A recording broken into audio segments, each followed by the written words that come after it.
this morning, but what a weekend in sport. It was incredible. Did you watch the fight? I didn't get to watch the fight. I did see some highlights, and I have to say that I feel so inspired. Like a recent sport girly, I'm more of a cultural kid, but definitely feeling like as a country, we just feel like we could take on anything at this point, right? Bring it on. Come on, bring it on. G, my friend, good morning to you as well. It's lovely to have you. How was your weekend? What did you make of all the highlights this weekend? Oh, my friend, I'm still somehow involved in the rear naked Cook sister chokehold that, of course, saw our reigning world middleweight champion in the UFC retain that belt. What an incredible weekend. We had a Christmas bed. We were up just about the entire night, then got up at 3:30 to watch the undercard. Absolutely unbelievable weekend. And I think everyone's sharing that kind of feeling this morning. So maybe that's my motivation. That's my jumping off point. Where are you guys? What motivates you on a Monday? We want to know from you. Is it something as small as a coffee, something to just get you moving, a power workout, an uplifting podcast, the right kind of affirmations, the words to get you inspired? How do you get motivated on a Monday morning? And I say this because there are many that can't get motivated on a Monday, so let's drag them along with us. Let's inspire them for their day. 0634088863. What's your secret to getting going on a Monday morning? Well, ours is just jumping right in, so we're going to do that now. We're going to get into all of those sporting highlights in just a moment. But first up, let's recap some of the major news headlines from the weekend, and then the show can begin. Thank you so much, Graham. 3 minutes past 6 o'clock on this fresh Monday morning. Let's start off and take a look at your national news stories first and foremost. President Cyril Ramaphosa has signed the Electricity Regulation Amendment Act into law, bringing significant reforms to South Africa's electricity sector, including the creation of a competitive electricity market. Now, the Act amends the 2006 Electricity Regulation Act to address current sector challenges, promoting competition and reducing energy costs.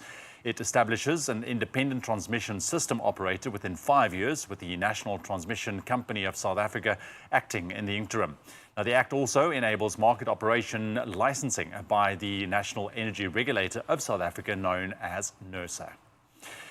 And the city of Tshwane is on track to provide clean water to Hammanskraal by October, with the final phase of the project set for completion in June next year. Now, announced last year after a deadly cholera outbreak, the project aims to address the area's nearly 2-decade-long water crisis. Deputy Mayor Nasipi Moyo confirmed that a few areas will start receiving clean tap water in October, following construction completion in September and a 2-week commissioning period. Over to international news headlines. French actor Alain Delon, known for playing both villains and heroes, passed away at 88, according to French media. With his striking looks and a blend of toughness and vulnerability, Delon became one of France's iconic leading men. He also worked as a producer and appeared in plays and TV movies. During the 1960s and 1970s, Delon was highly sought after by top directors like Luchino Visconti and Joseph Losey. Now, his confidence shone through as he once stated, "I like to be loved the way I love myself. May he rest in peace." And Namibia has resumed imports of live poultry and birds from South Africa after banning them in September 2023 due to a highly pathogenic avian influenza outbreak. The country consumes about 2,500 metric tons of chicken monthly, mostly imported from South Africa. However, Namibia's Agriculture Ministry has now suspended imports of live birds and uncooked poultry products from Brazil's Rio Grande do Sul state following an outbreak of avian Newcastle disease. Poultry products packed after June the 18th will be returned or destroyed at the importer's expense. And we'll end up with this story. In Cape Town, we have a new gem, the Museum of Dogs. It is wagging its way into hearts with a unique celebration of our four-legged friends. Nestled in a charming 350-year-old building on Kierom Street, this is the only museum of its kind in the world. It was founded by Karel van der Vyver as a tribute to the joy and love dogs bring into our lives. And visitors are then treated to 6 delightful exhibitions, including personal stories of how dogs have touched lives, beautiful dog portraits and vintage collars. There's also interactive displays, and Emma O'Brien's stunning photography also captured the essence of canine companionship. Now, it really is a must visit for dog lovers, where art and heartfelt memories create an unforgettable experience. So there's something to put on your to-do list. With that, we end off your news headlines. We'll have another update for you at 7 o'clock. Right now, Graham is standing by with a lot of sport.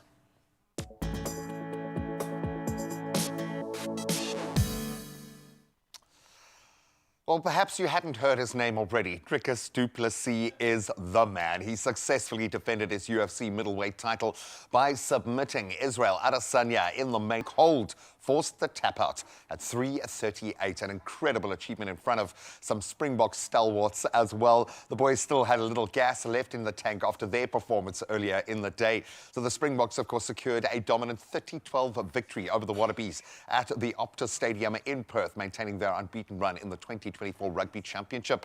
So the Boks, who led 11-9 at halftime, they pulled away in the second half, showing some great composure with 3 tries from driving mauls, earning a bonus point, and of course keeping the Wallabies scoreless on tries as well. And this win also marks the first time since 1971 that South Africa has won back-to-back tests in Australia, reclaiming the Mandela Challenge plate. Congratulations, gents. Now let's turn to cricket. And Kagiso Rabada, he starred for the Proteas, taking 3 for 50 as they secured a 40-run victory over the West Indies in their second test at the Providence Stadium in Guyana. So chasing 263, the West Indies were bowled out for 222 on the third afternoon. Keshav Maharaj also contributing with 3 for 37, helping the boys clinch the series 1-0 after the rain-affected first test ended, of course, in a draw.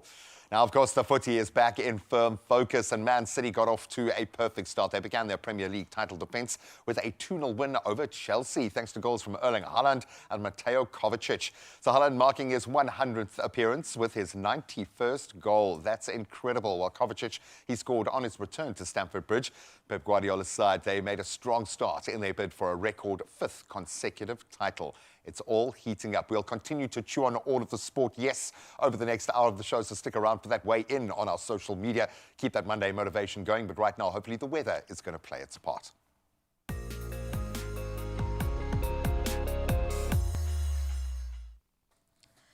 Thank you so much, Gray. Let's have a look at your weather for the first time this morning, where the South African Weather Service has issued a yellow level 2 warning for damaging waves, leading to difficulty in navigation at sea between Lambert's Bay and Plettenberg Bay.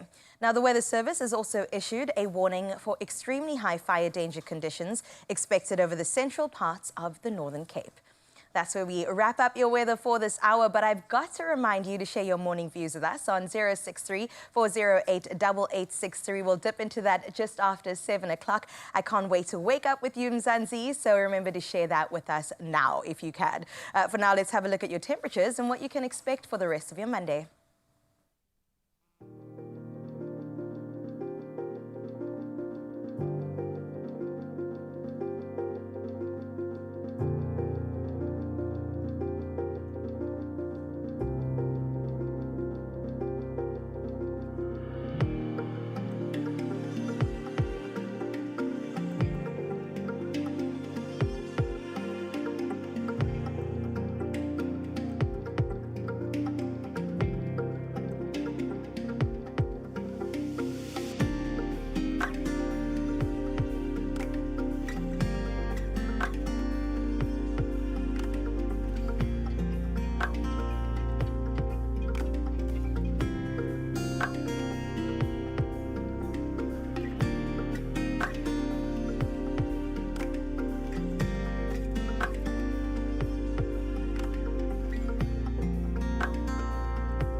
Let me be the first to say Go for it, I'm just going to do it. 32 degrees in Uppington. Boom. Yes, I'm going to man. take it as an official mark that the season's changing. I think okay? summer's coming. And Done. also, it's not that dark anymore in the morning. It's great. I can drop my kids to school now, and there's a little smidge of light, which You is can which see is them as they amazing. go into the school, and you can wave goodbye. No, guys, let's be honest. It's been a long winter. For us down in Cape Town, everyone in Joburg says this and that. We didn't have much of a winter. It's not so bad. Cold here and there. But hey, Right. anyways, we're keeping things nice and hot in the Expresso studio this morning.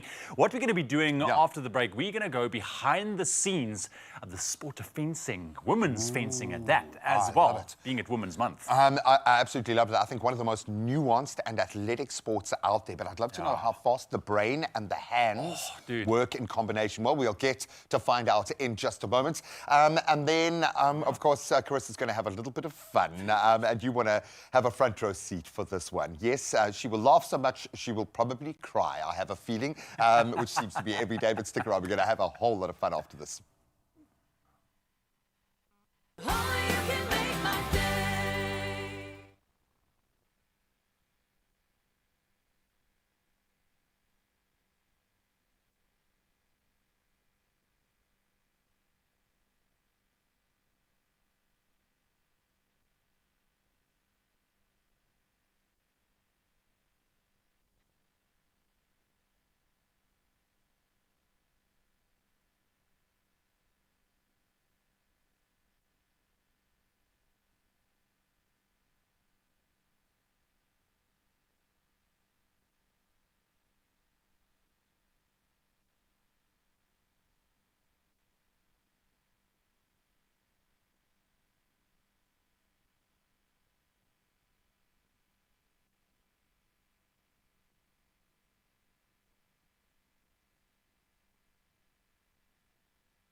It's my feel-good breakfast show.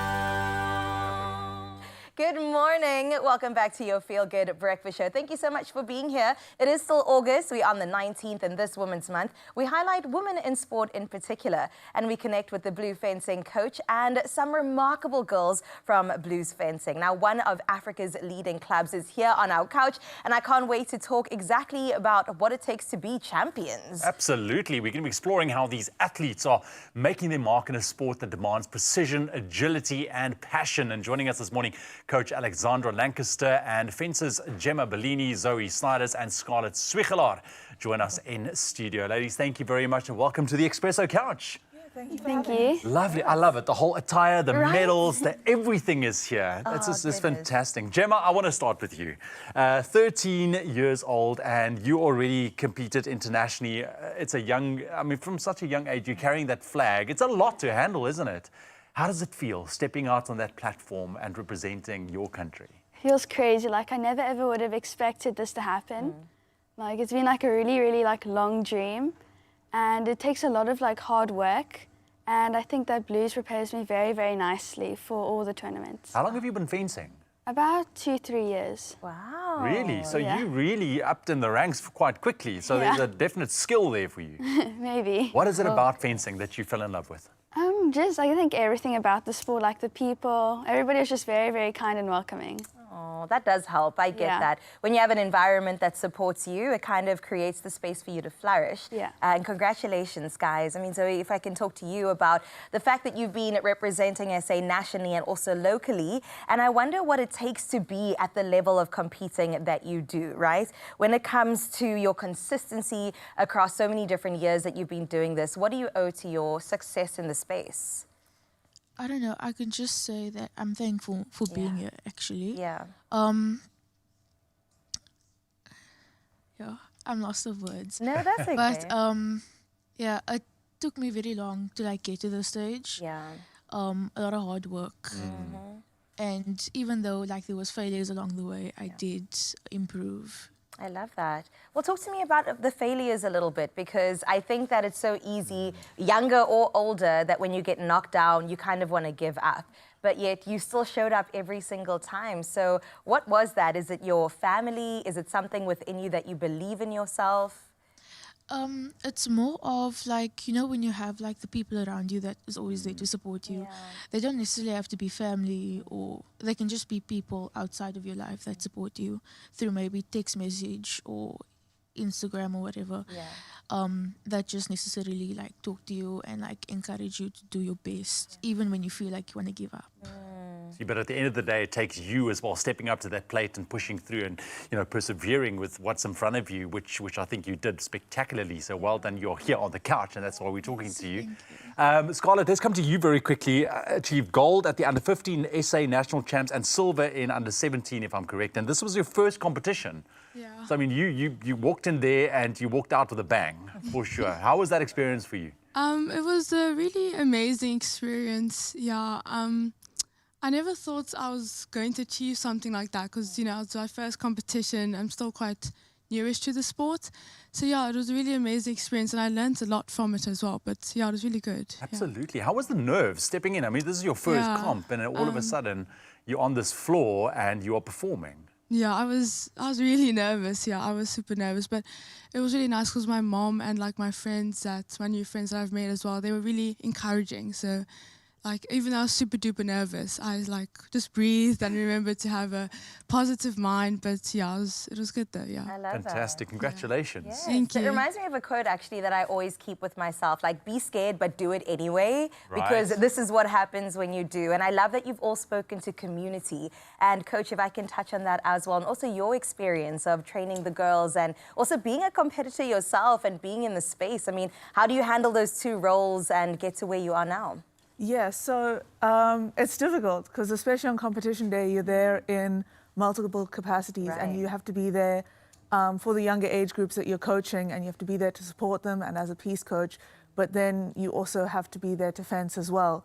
So it's difficult to manage because it becomes a very long day and you have to sort of juggle many things, but it's very rewarding because as a competitor, you're very focused on like your event And to a certain extent, like, you just sort of trust the process. Like, your coach knows what they're doing.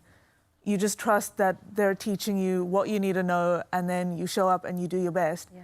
And then as a coach, you start looking at it from a different angle, because then you're the one that you have all these young fencers. They're just like, yeah, sure, you know what you're doing. I'm just going to do what you say. And then you're like, oh, okay. The buck stops with me. Yeah, so it gives a different perspective, especially to the high performance, because you can teach a beginner the basic skills, and then once those are down, you then have to start looking at, okay, I know they can do this, but now we have to make them able to do it in a way where they can do it consistently and at a very high level and with an enormous amount of pressure. Yeah, and also, as a fencer, you're focused on the fencing, and then as a coach, you start to look at the community and the opportunities to sort of bring fencing into the wider community and into communities where they've never heard of fencing and it wouldn't be an opportunity normally. And you get fantastic people and you get fantastic fencers out of these communities, and it's just really exciting watching the sport grow. And it's an incredible sport. It's skill, determination, I mean, fitness, all in one. It is fantastic, and you can have a bit of a taste of it. Oh, Lord, Just now, listen. any advice for her? What is the basic, the number one rule when you fence? Hit them before they hit you. You got that? I can do that. I can do that rule. Anything else I don't know. Agility, athleticism I may not have, but I can do that for you, Coach. We're really excited to have you Thank ladies you. here, and thank you for even being willing to take me through the reins. We'll see you in a bit when we do that. Oh man, I was thinking of anything I could say that would carry a bit of gravitas for DDP this weekend ahead of his fight. Hit them before they hit you. It was there in front of me this entire time. Listen, this team is all that our beautiful Expresso family needs to get motivated on a Monday morning. Perhaps you need a little bit more. Well, how about this? Your Monday could end with a very big bang. That's if you play Daily Lotto today. Why? Because there is an estimated 430,000 Rand up for grabs in the jackpot today. Monday blues for what? And luckily, there are many ways that you can get your hands on your tickets, including, of course, in-store. You can go online. They've got a fantastic website, nationallottery.co.za. You can use their mobile app, which is really simple. You can also purchase your tickets through cell phone banking. Really simple. Just dial *120 *7529# and you'll get the USSD. And we'll keep all of those details up on our Expresso social media pages, so you can go and check them out at your leisure. And then Panda Pusher Play for that Daily Lotto. An estimated 430,000 Rand in the jackpot today, and you could be winning big. Well, you could see a rather evil glint in my eye and a naughty smile on my face. Why? Because one of my faves, Carissa, is going to be trying her hand at fencing. Dun, dun, dun. I think one of the most nuanced physical disciplines that you can try your hand at, and she's going to do it. You know what? Graham predicted that I might laugh to the point that I'm crying. I don't know about the laughing. Tears might come, though, because I'm a little bit nervous as we continue celebrating Women's Month. We're in for such a treat as these talented girls from Blues Fencing and their coach take us through a live fencing demo. Now, get ready to witness the skill, the precision, the athleticism that make them stand out in this dynamic sport. And it really is that. You said poke your opponent before they poke you as a starting block. But please, Alex, Coach Alex, tell me where we begin. Oh, well, I mean, we always begin safety first. Okay. So you don't fence without a mask. You don't fence if your opponent doesn't have a mask. And then Gemma and I are just going to show you some of the basic moves, and then she's going to fence me. Awesome. Let's see this in action. So we're going to start with just a lunge, and then we're going to go into a blocking move called a parry. And then we're going to do a disengage, which is how you get out of a parry. Okay. And then we're going to fence. Beautiful. Do you need a countdown, or do you just go for it? I'll count you down.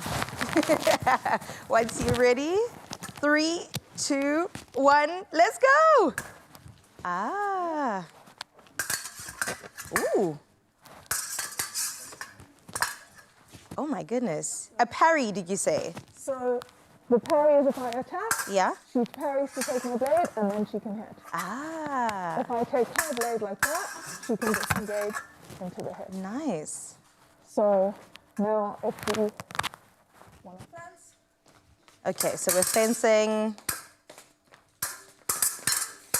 Just gonna step back a little bit more. Okay, so the point is to keep disengaging each other so that you can get in. We're moving closer. Okay, coach. Gemma's showing up though. Oh, okay.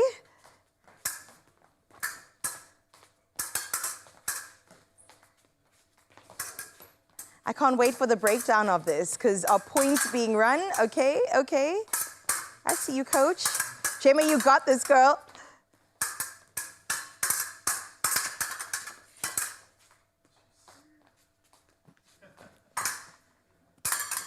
Wow.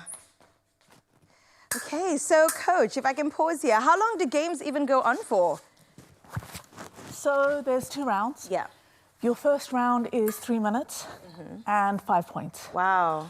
So if you run out of time, you end, or first to 5. Okay.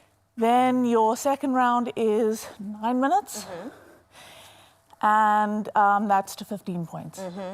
Sorry, I know that you have done a lot right now, and I'm asking you No, I'm so many also, questions. yeah. I'm just very curious, but it is very full on. I mean, I know that I joke in particular about I will be an Olympian sport when it comes to fencing, but there's so much that goes into it, and it is so precise. So when you touched her with, remind me what this is called? This is an épée. An épée. Is that a point to you? Yeah. Yes. Okay.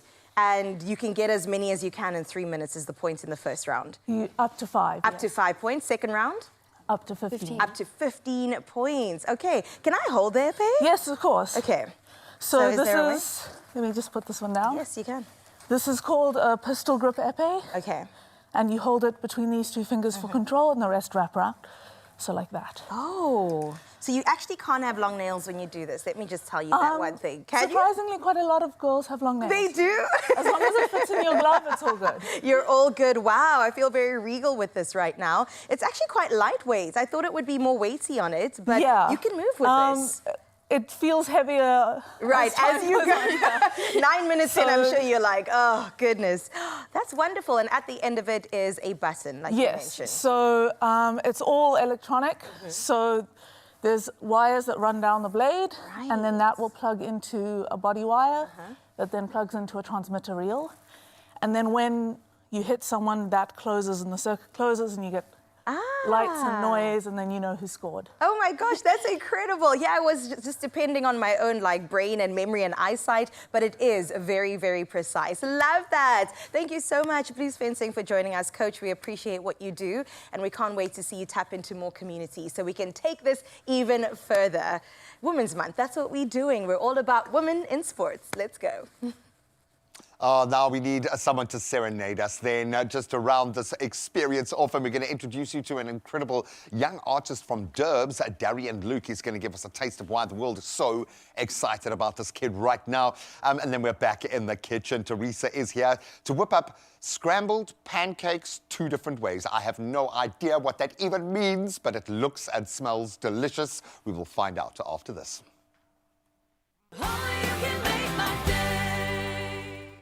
Drained?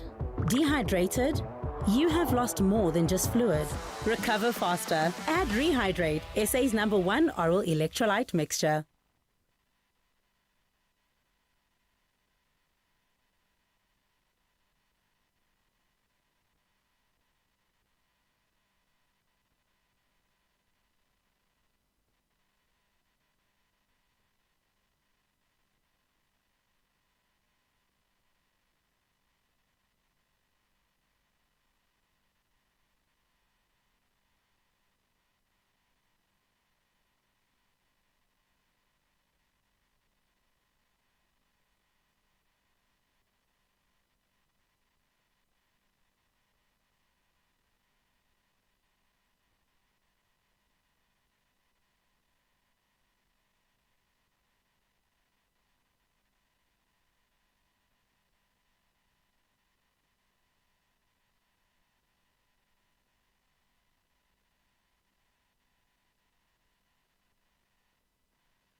It's my feel-good breakfast show.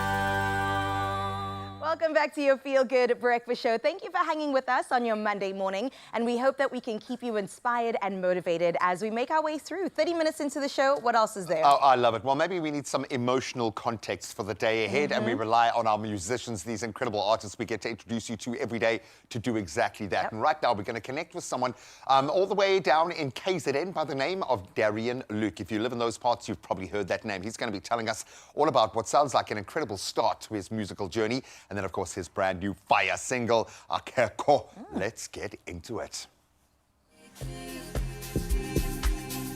This love is between you and me in a crowd.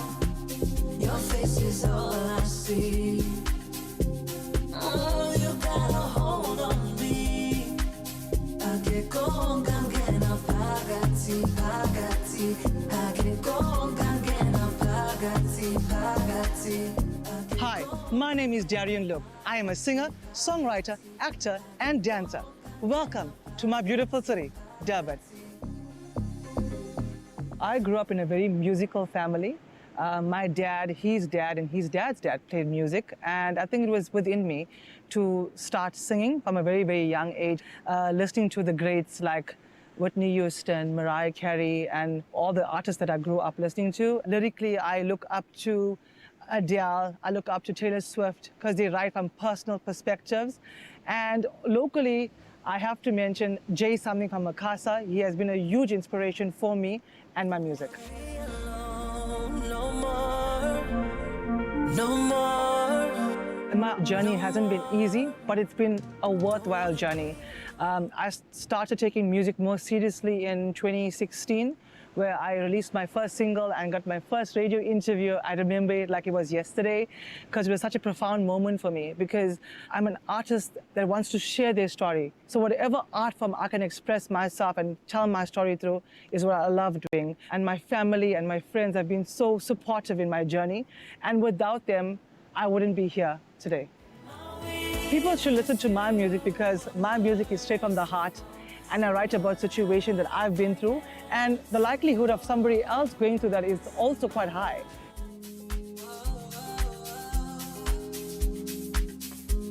My new song is titled Ageko, and I'm so excited. It's an amapiano track. I got to meet two talented artists, Kez and Katie. They have been so supportive with this song and this project. They came on straight away. The word Ageko means no one, and it's a love story. So my previous music has been about my heartbreak. Now Ageko is about my idea of what I want in love, what I see in the other person, and what my journey needs to be. And it's basically a love story, and I hope people receive it the way it was intended to. So my music is available on all streaming platforms such as Spotify, Deezer, iTunes, but you can also find me on social media at Darian Luke. That's at DARRIENLUKE, at Darian Luke on TikTok, Instagram, Facebook, and if you want any advice on how to get into music or just send a message of hope, hit me up. This love between you and me in a crowd. Your face is all I see. Oh, you got a hold on me. I get going, gonna pagati, pagati. I get going, gonna pagati, pagati. I get going, gonna pagati, pagati. I get going, gonna pagati. And just like that, the weekend kicks in all over again. It's okay. It's all right. It's the week. It's Monday, but we can keep those vibes going. In fact, Darian's going to help us do exactly that. 2 performances lined up with this incredible artist, so don't move too far. But first up, if you're a little bit hungry, we've got you covered 2 ways. Well, not just hungry. We got something interesting for you this morning. We have Chef Teresa joining us. Hello, good morning. Lovely to see you. And it's all about pancakes this morning. I'm excited because I'm known as the pancake king around the Expresso, studio and also my house, which is fantastic. And my pancakes never break. Even the first one, it's always perfect. But if your pancakes flop, maybe yours at home, it doesn't turn out quite right, then you don't need to worry because we've got you covered with a rather interesting viral TikTok trend known as scrambled pancakes, which will allow you to turn your pancake mishap into a tasty treat. So before we put this together or scramble our pancakes, let's quickly take a look at that video on how to make these rather trendy scrambled pancakes. The internet makes me do such weird things. Let's try scrambled pancakes. When I first saw people cooking up this recipe online, I thought they were just scrambling eggs, but then I noticed they were actually using pancake batter. Obviously, I had to try this for myself, so I whipped up some pancake batter and poured it into a pan. This part almost felt sacrilegious. I poured my pancake into a nice round shape, and then I tore it apart. As I scrambled my pancake batter, it began to cook, and by the end, it kind of resembled funnel cake. You could also think of them as tiny bite-sized pancakes. I topped mine off with some sliced strawberries as well as powdered sugar, and you could even drizzle it with some syrup, but I just couldn't find any for some reason in my house. Cheers! They taste like a bunch of baby pancakes, and I'm here for it. And you don't have to worry about the stress of flipping over a perfect pancake.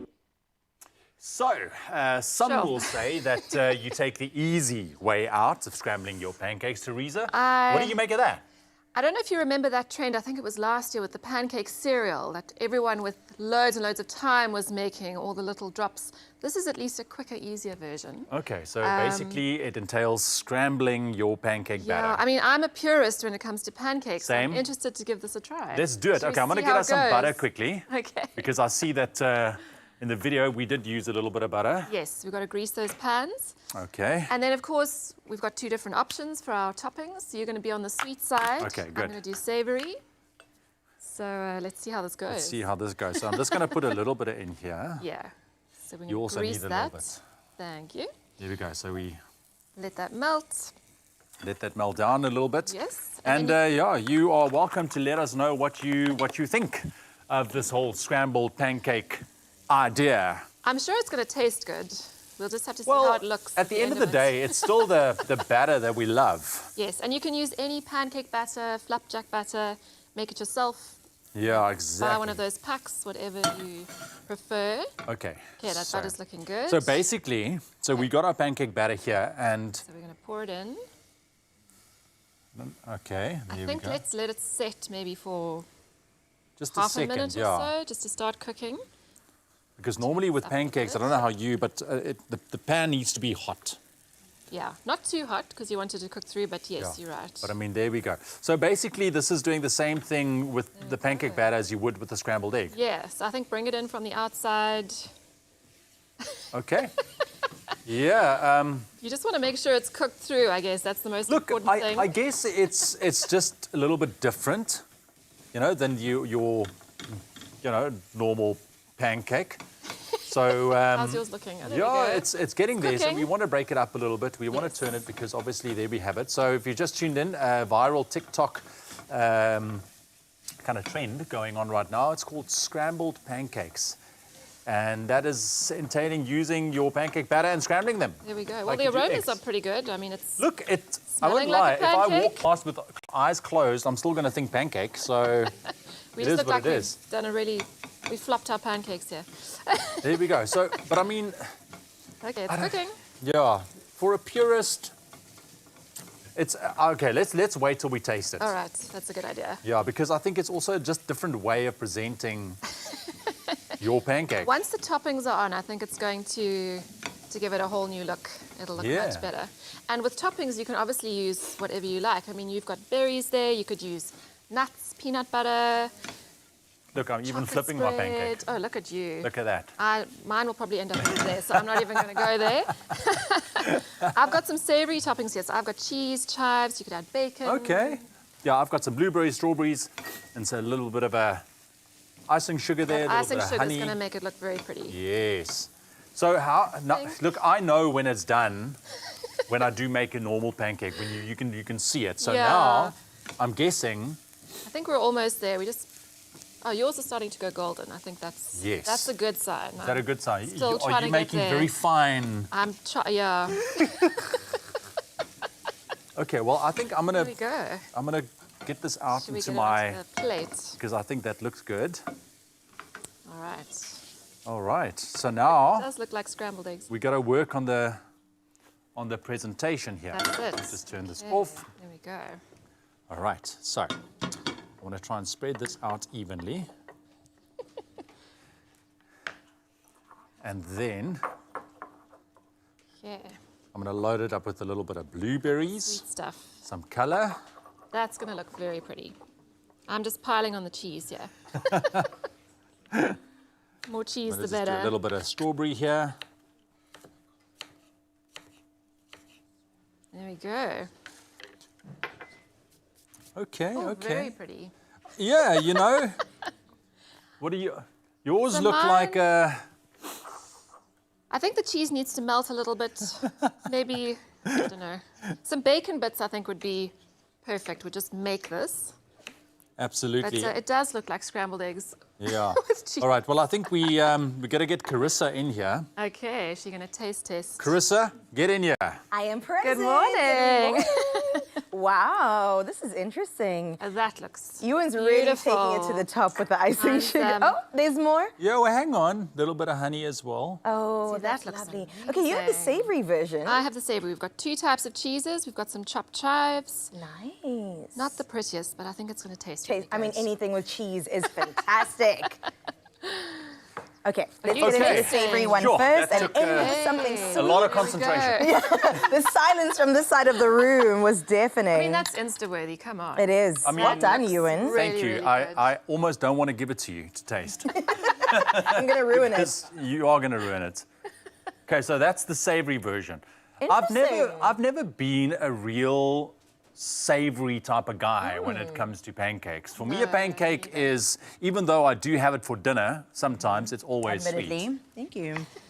Okay, I've had like a duck pancake, so I have, Okay, dabbled a that's little very bit. The cheese is really good. Just please try and not mess up my hard And work. you take from the ends. Okay, this looks delicious. My mouth is actually watering. Okay, Go for it. I actually just got fruit here. You got more? Yeah. Mmm. You see? I'm so sorry. This wasn't a competition. Oh, my bad. What I'm saying is some people do like their savory pancakes and some do like them Yeah. sweet, but mostly sweet people is like them amazing. sweet. Yeah. Like I would this agree one. with that. You would agree with that? And also the berries aren't too sweet, Okay, I so it wanna- just really feels healthy, I want actually. to fix this quickly. If you want to get your hands Get it on the perfect. recipe, it's all there. Expressoshow.com. It's on our website just for you. Teresa, that looks like a lovely bowl of pasta. Yeah. Well done. It's um, scrambled eggs. You Okay. can let us know what you think about this viral TikTok trend of scrambled pancakes Try on your it. Feel Good Breakfast Show this morning. Carissa gives it the 2 thumbs up. We'll see you just now.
It's my Feel Good Breakfast Show.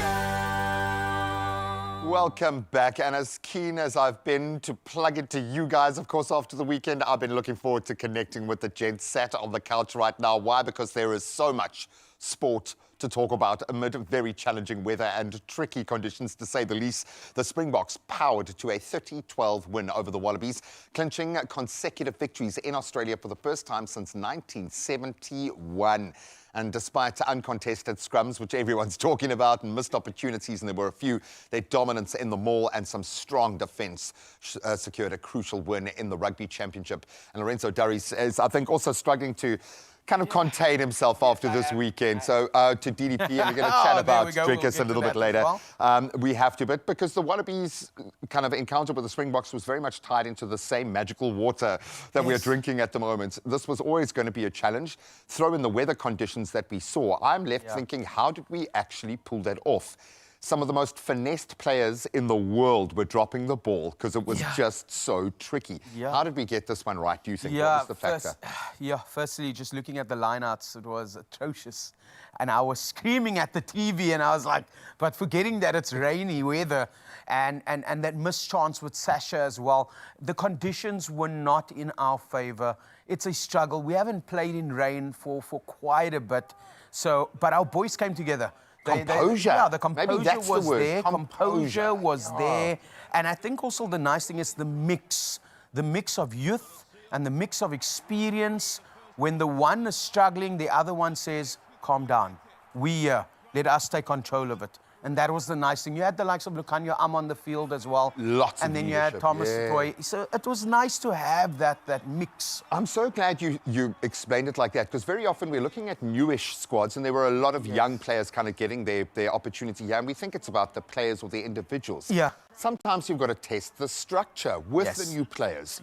So to have us getting the driving mauls as successful and powerful within that context of those kind of conditions, this has got to make Rassie feel good. If you can have young players coming in and the system holds firm, and with those sorts of conditions, he's got to be thinking, we're moving pretty fast forward with these young players. This is a good structure. This is a good side, especially at this stage in a rugby championship. Definitely. We had 4 players that only earned their second cap this weekend, and you would not have said that with the way the team played when it came to certain set pieces, which were absolutely amazing.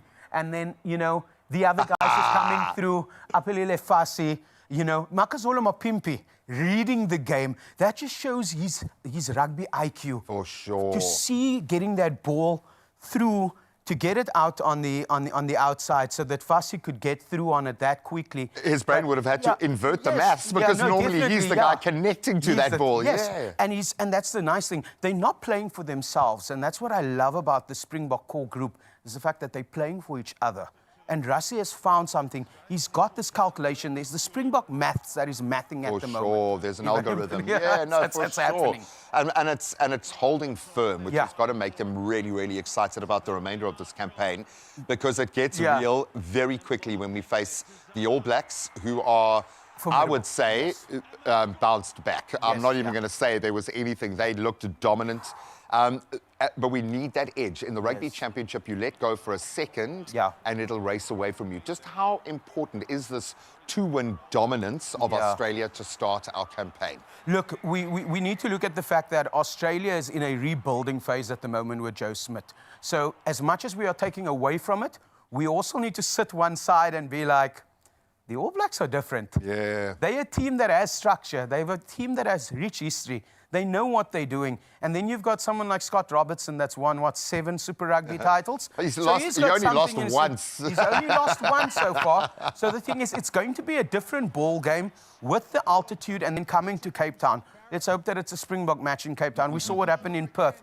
People were walking around. I was following the socials, and guys were like, are we at a South African home game? Because that's what happened. But I want to touch on the driving maul as well, as the fact that now there's talks about, are we going forward with this driving maul? Is South Africa using it too much? And I love when the North gets involved. As soon as we start doing something that helps us dominate in the game, there's talks of changing the rules. There's talks of this needs to happen, this can't happen. Maybe that's the sign that Rassie looks for. He's like, okay, we've got it right. We've got it right. And I feel that the next 2 weeks preparation is going to be crucial. Should we take both of those matches, the Rugby Championship is ours. And we don't have a better chance. Argentina showed where you can take down New Zealand. We just need to work on it. And the way we've played is like DDP did this weekend. If he's on the off foot, he defends. If he's going forward, it's the southpaw. We're changing, we're adapting all the time, and that's what I love about it. And there is always that kind of 15-20 minute phase at the beginning. It's almost like we win our games in those first 20 if we can just hold firm, just like the All Blacks know. If they've got a bit of a gap in the last 20, they'll take it across the line. Run away. Uncontested scrums. Are we looking for something that's not there? Because it obviously took a massive opportunity out of the game for the Springboks and our scrum dominance. And you could see when their front row was coming off after the first 10 minutes, you could feel how that young front row was just chewing them up. And it almost felt like this was done to just remove that as a factor. But surely a referee is not going to be that also, biased. You know, that's what we're seeing at the moment, and especially now with you having a New Zealand ref. When we start playing with the Northern Hemisphere refs, they interpret the game different, and I think this is a Rassi tactic again. It's rather not penalise us for something that we are doing right, that you're looking for something wrong. For sure. So let's play that. Bias, and also remember with the new laws, the number 9 is protected. So you cannot attack the number 9. And that's what I love at the moment about it. So let's uncontest. You get the ball clean out, and you're getting it through to the back line. And we're running with it. Just tickle the moustache and you get your penalty. No, not today. No, not today. Not today. Not today, Nick. Okay, no, I'm sorry. I didn't mean to take us there, but a memorable win for the Springboks. Incredible 30-12 win over the Wallabies. Yes, they're going through a rebuilding phase, but a very exciting young team that I think we mustn't write off just yet. But this is the kind of bonus point victory we need at this stage of the competition. If we make history while we do it, well, we're all about that. And of course, a little bit later in that same day, DDP did make history. We'll get into that in just a moment. And I can't wait to get into the conversation all around DDP, and congrats again to our boys. Honestly, just taking over on the sports realm. And speaking about taking over on the entertainment front, I've got you covered, okay? Because on the stage right now to perform a mashup is Darian Luke. It's all about local because it is lekker, of course. Darian, take it away.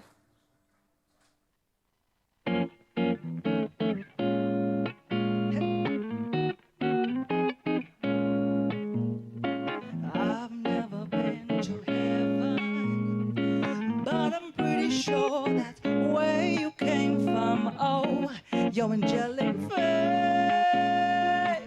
your majestic ways. And yes, I know that sounds kind of cheesy. Girl, you got to know that I am for real. See, oh, I would never say things that I don't mean. Oh, girl, you got me crying over you. You rock my world. That got me changing things I do. Heavenly sent, heavenly sent, heavenly sent you are. Heavenly sent, heavenly sent, heavenly sent you are.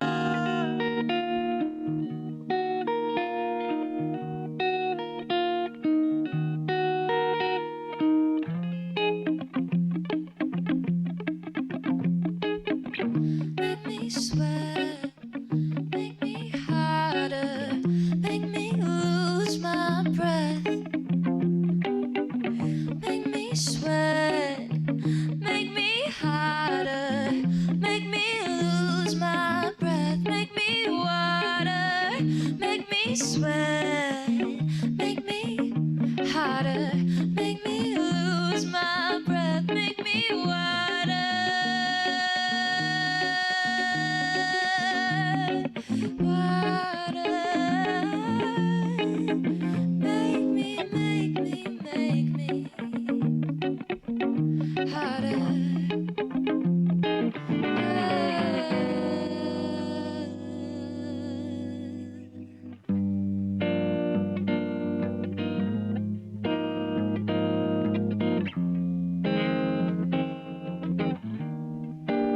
Let's take it back to the beach when we were young, carefree.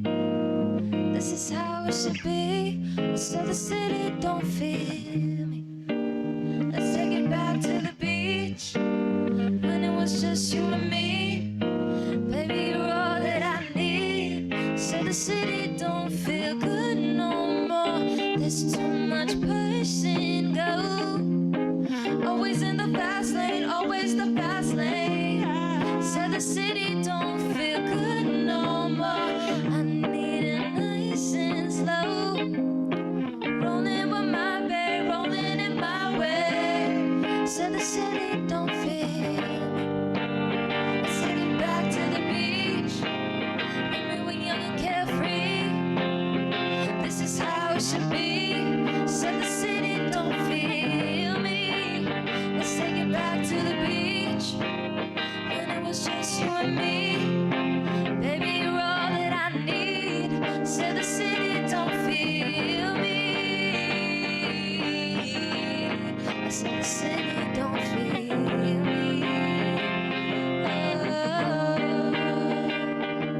hey.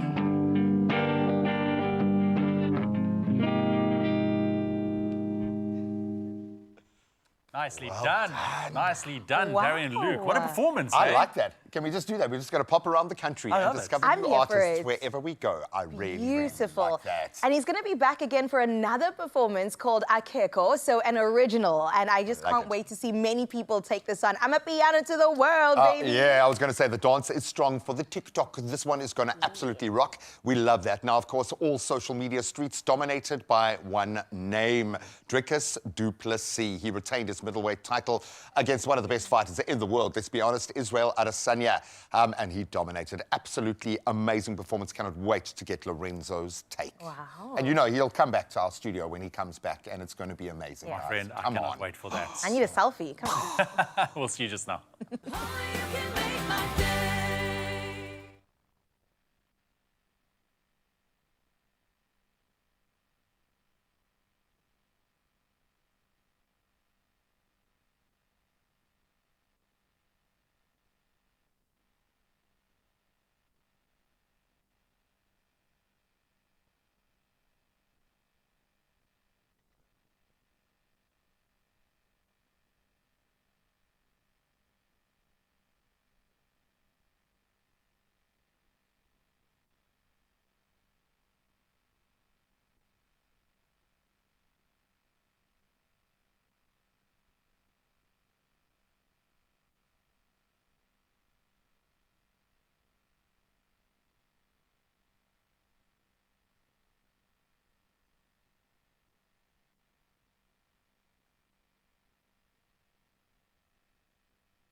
It's my feel-good breakfast show. Feel Good Breakfast Show. And yes, I'm very close to Sean over here. What's going on, man? Because he's getting ready to queue up for Ewan, who's got your news. It's going to the top of the hour. 1 hour of your Feel Good Breakfast Show wrapped up. Let's see what we have in store for you. Here's Ewan with your news. Thanks, Carissa. 2 minutes ahead of 7 o'clock. Let's quickly take a last look at your major news stories going into your Monday. Starting with national news this morning, 95 Libyans found at a suspected military camp in South Africa in July were deported yesterday morning, the Home Affairs Ministry said. The men detained since July 26 after a police raid near White River had entered the country on visas for security training, but authorities suspected they were receiving military training instead. Now, the visas were cancelled for being irregularly acquired in Tunis. The Libyan government paid for their deportation, and charges against them were dropped due to insufficient evidence. And President Cyril Ramaphosa has signed the Electricity Regulation Amendment Act into law, bringing significant reforms to South Africa's electricity sector, including the creation of a competitive electricity market. Now, the act amends the 2006 Electricity Regulation Act to address current sector challenges, promoting competition and reducing energy costs. It establishes an independent transmission system operator within 5 years, with the National Transmission Company of South Africa acting as the interim TSO. Now, the Act also enables market operation licensing by the National Energy Regulator of South Africa, known as NERSA. Open to international news headlines this morning. Since the start of the year, Africa has reported 18,737 suspected or confirmed Mpox cases, including 1,200 in 1 week, the African Union Health Agency announced yesterday. Now, the cases involve 3 strains, including the deadly Clade 1b, which led the WHO to declare an international health emergency. More cases have been reported since the beginning of the year than all of 2023. Now, the Democratic Republic of the Congo, hardest hit by the new strain, reported 1,005 cases and 24 deaths in 1 week. And French actor Alain Delon, known for playing both villains and heroes, passed away at 88, according to French media. Now, with his striking looks and a blend of toughness and vulnerability, Delon became one of France's iconic leading men. He has also worked as a producer and appeared in plays and TV movies during the 1960s and 70s. Delon was highly sought after by top directors like Luchino Visconti and Joseph Losey. His confidence shone through, as he once stated, "I like to be loved the way I love myself. May he rest in peace." And we'll end up with this story. Cape Town's newest gem, the Museum of Dogs, is wagging its way into hearts with a unique celebration of our four-legged friends. Nestled in a charming 350-year-old building on Kierom Street, this is the only museum of its kind in the world. It was founded by Karel van der Vyver as a tribute to the joy and love dogs bring into our lives. And visitors are treated to 6 delightful exhibitions, including personal stories of how dogs have touched lives, beautiful dog portraits, and vintage collars. Interactive displays and Emma O'Brien's stunning photography also capture the essence of canine companionship. It really is a must-visit for any dog lover out there, where art and heartfelt memories create an unforgettable experience. Definitely put that on your to-do list if you're in the Mother City. That's a wrap for your news headlines on your Monday morning. Let's quickly connect with Graham with another sports update.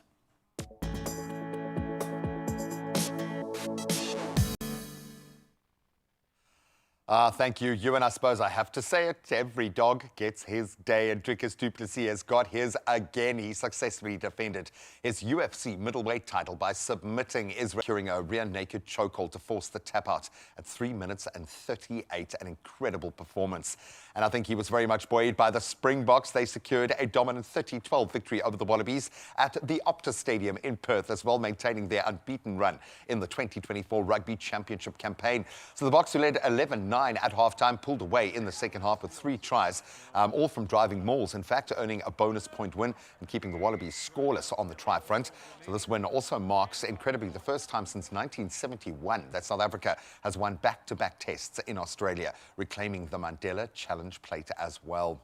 Now let's turn to cricket, and a great turnaround there as well, as Kagiso Rabada starred with the ball in hand for the Proteas, taking 3 for 50 as they secured a 40-run victory over the West Indies in their second test at the Providence Stadium in Guyana. So chasing 263, the West Indies were bowled out for 222 on the third afternoon. Keshav Maharaj also contributing with 3 for 37, helping the boys clinch the series 1-0 after that rain-affected first test ended in a draw.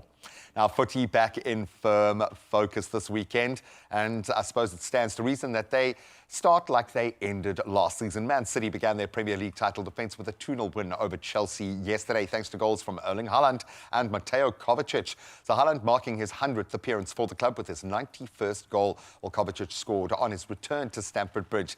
Pep Guardiola's side making a very strong start in their bid for a record 5th consecutive title. So we'll certainly watch that space. But in just a moment, Lorenzo steps back into our studio to chat about Fight Night. And of course, it was a big one. Stick around.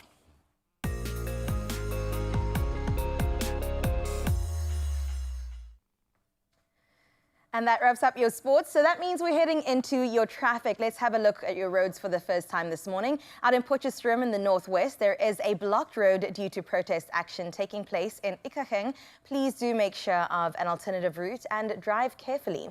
Out in Gauteng in Woodlands, there is a stationary vehicle on the N1 southbound at Buccleuch interchange. 2 lanes are affected, resulting in slow-moving traffic. So wherever you're heading, do remember to buckle up and stay safe on the roads. And also make sure your playlist is fire. That's where we wrap up your roads for now. Let's head into your weather.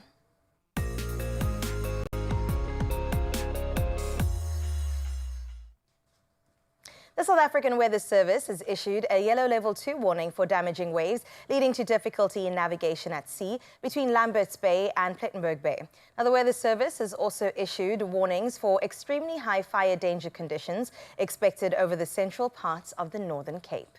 And before we wrap up your weather, we have to check in with your sunrise view for this hour out of Mhlanga in KZN. We had Arif getting in touch with this morning view. We've said it many times, we'll say it again. KZN always takes the cake when it comes to the sunrises, and Arif has proved that right once again. I think it's going to be a beautiful start to a wonderful week. Thank you for that reminder, Arif. And this is your reminder to continue sharing your morning views with us on 0634088863. After 8, we do another dip and dive into what your morning looks like. For now, though, let's have a look at what your temperatures look like for today.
I get a feeling if we hang around in the music block here for any longer, one of us is going to start singing, so we're going to be very, very quick here. No, we need to be very, very quick. Why? Because we need to get into fight night. Dricus du Plessis defending his belt against Israel Adesanya, one of the coolest fights I think we've seen. Certainly one of the most amazing South African performances in the cage. Did he defend it beautifully? This man was on fire. Look, it was a tough fight, but we're going to get Lorenzo's take on it in just a second. He's stepping back in studio, so stick around for that. Oh, goodness, I can't wait for it. Also, Darian's going to join us once again for an incredible performance. Akeko is still coming your way. If your Monday's feeling a bit blue, we got you covered because we're about to get dancing straight after this.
Good morning, you beauties. Yes, there is a special kind of energy across South Africa, or across the globe, actually. Let's say the Southern Hemisphere at the moment. Why? Because it was a really, really big weekend. Mzansi, yes.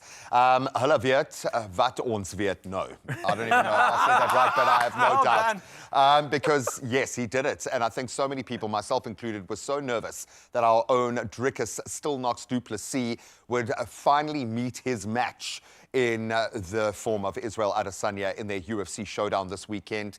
Yes, he did. He met it, and he rose above. Lorenzo Daris is here to talk us through this incredible fight, because there were moments within the moments in this fight, as there always are in a championship bout. 5 rounds, and they went to war, and I was nervous about this one. How are you feeling going into the fight? In fact, let's set the scene right now, because this added a whole lot more spice. Before we jump in to an in-depth analysis, let's take a little look at what transpired just before the fight.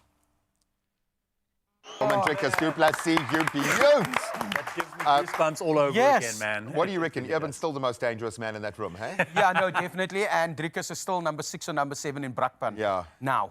So, number 6 is coming for you now, Number 6 is coming for me. But let's give compliments to KB as well. I think she's got the contract for the next 10 years. Wow. Every national anthem needs to come from KB. Oh, no, 100%. Can we just say, please, guys, we are talking about fighting and combat sports now. So please, if you've got kids younger than 16 who aren't comfortable, and you're not comfortable in the space talking about this kind of content, please be aware we are talking about fighting right now. Definitely. That's our firm focus.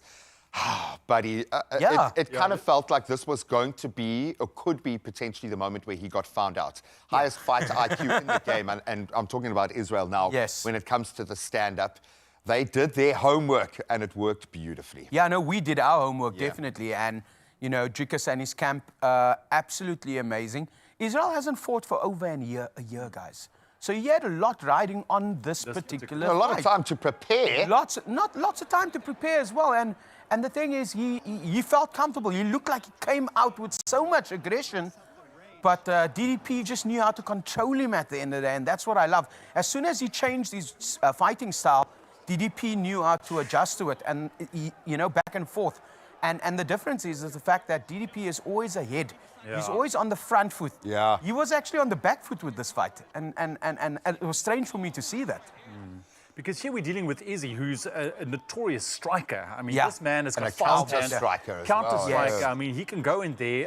Drickus is obviously, you know, his strategy was going in for those takedowns. Yes. But I want you to talk to me for the first 2 rounds. We saw Izzy. I mean, it almost looked like he was dominating. Yeah. 2 rounds in, it looked like both of them were already exhausted because there was high energy output from the get-go. Yeah. I mean, that must have played a massive role in terms of taking that win, you know, going for the takedowns. No, definitely. And that was one of the tactics that I knew DDP would go for. You cannot, there's certain fighters, I love it that it's the Cook sister, and he needed to do that. He tried to do that as well. And DDP had operation done on his nose to help with his breathing. And if you look at that 4th round, you'll see he has that extra fresh breath just to go ahead. And it's so incredible when combined with that speed. And I think with that overhand right, that looping right that was doing damage to Izzy, he was able to control the space between them and kind of negate and that pull it back counter-attacking, which was brilliant. What does this mean now? Because it feels like new territory. This was kind of put there as this ivory tower, if you will, the Adesanya that you'll never get to. Yes. He's now knocked that firmly off its pedestal. Yeah. Legacy is done. We are sorted on the legacy front, or are we? What is the next big gateway for Drickus? Because this feels like new territory now. No, it is definitely new territory. He needs to enjoy it first. I'm hoping that the UFC doesn't call him in the next few days and say, hey, we're planning your next Sean's fight. ready, let's go. Yeah. Sean's ready. Because Sean's been speaking a lot of smack on social media about South Africa. So I'd love for Drickus to put him in his place, because he's talking about the fact that he was here more than 10 years ago. So what happens now is the fact that Izzy is still in the picture. I just feel that people are not going to believe if there's the narrative of them hating each other after seeing all the love and the respect after that. But what would happen now is having a fight in Africa. But let's get to that now. Sports Minister Gayton McKenzie, he also tweeted. Let's take a look at this tweet that he sent out. And there you can see we have silently worked on it, met with UFC today in Oz, and we are close to an official announcement. We have some things to do and fix, but the fight is definitely happening in South Africa. I want to thank Drickus du Plessis management for the team assisting all the way. So here we have it. The Sports Minister, Dana White, also said, listen, if Drickus takes this one, it's going to come down to Africa and South Africa. I mean, what do you Where? Cape Town Yes, or Pretoria? that's the thing is Cape Town or Pretoria, Cape Town or Joburg, Cape Town Doesn't or matter. Sandton. Doesn't matter. Doesn't matter. Yeah, it doesn't matter where it is. It's going to be sold out. They are going to know what we know when they get here. And we are going to put up a spectacle of We note. do I cannot sporting wait. events, yeah. When it comes to sporting events, Obviously have the opportunity to bring him into studio, so you can start preparing your words. But thank you, man. Thank you for giving us this incredible moment. For me to be able to watch that fight with my son, only having slept about an hour, was one of the most magical moments of our little journey together. So to all the fighters out there wanting to break into this game, you now know what is possible. Now, we all know what Drickus, I think, has known the whole time. In such high spirits on this Monday morning because of DDP, and I can't wait to get into more of exactly that, because taking to the stage right now to perform his new fire single is Akeko. That's the name of the single. It's Darian, Luke, as well as Kez and KD. I'm going to jump on the piano while they do their best.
Some type of way. Forget a rose, let me get you the whole bouquet. Pick the time and the place, let's go on a date. See you in a minute, I'll be on my way. High heels, hair, bag. She a 10 and she know that. They say where your heart is, that's where your treasure lies. So glad that I found mine. I'm on a whole nother level. You make me go crazy, I'm losing my patience. If we had to live again and I had to forget, I still choose you without breaking a sweat. You're my day one from day one. Girl, I took so many losses, but with you I feel like I won. We a team, knock 'em out the park, home run. Lead a hater stun, oh we ain't done. Can't leave. Baby, you keep the stuff between you and me. Your face is all I see, all I see. Oh, you got a hold on me.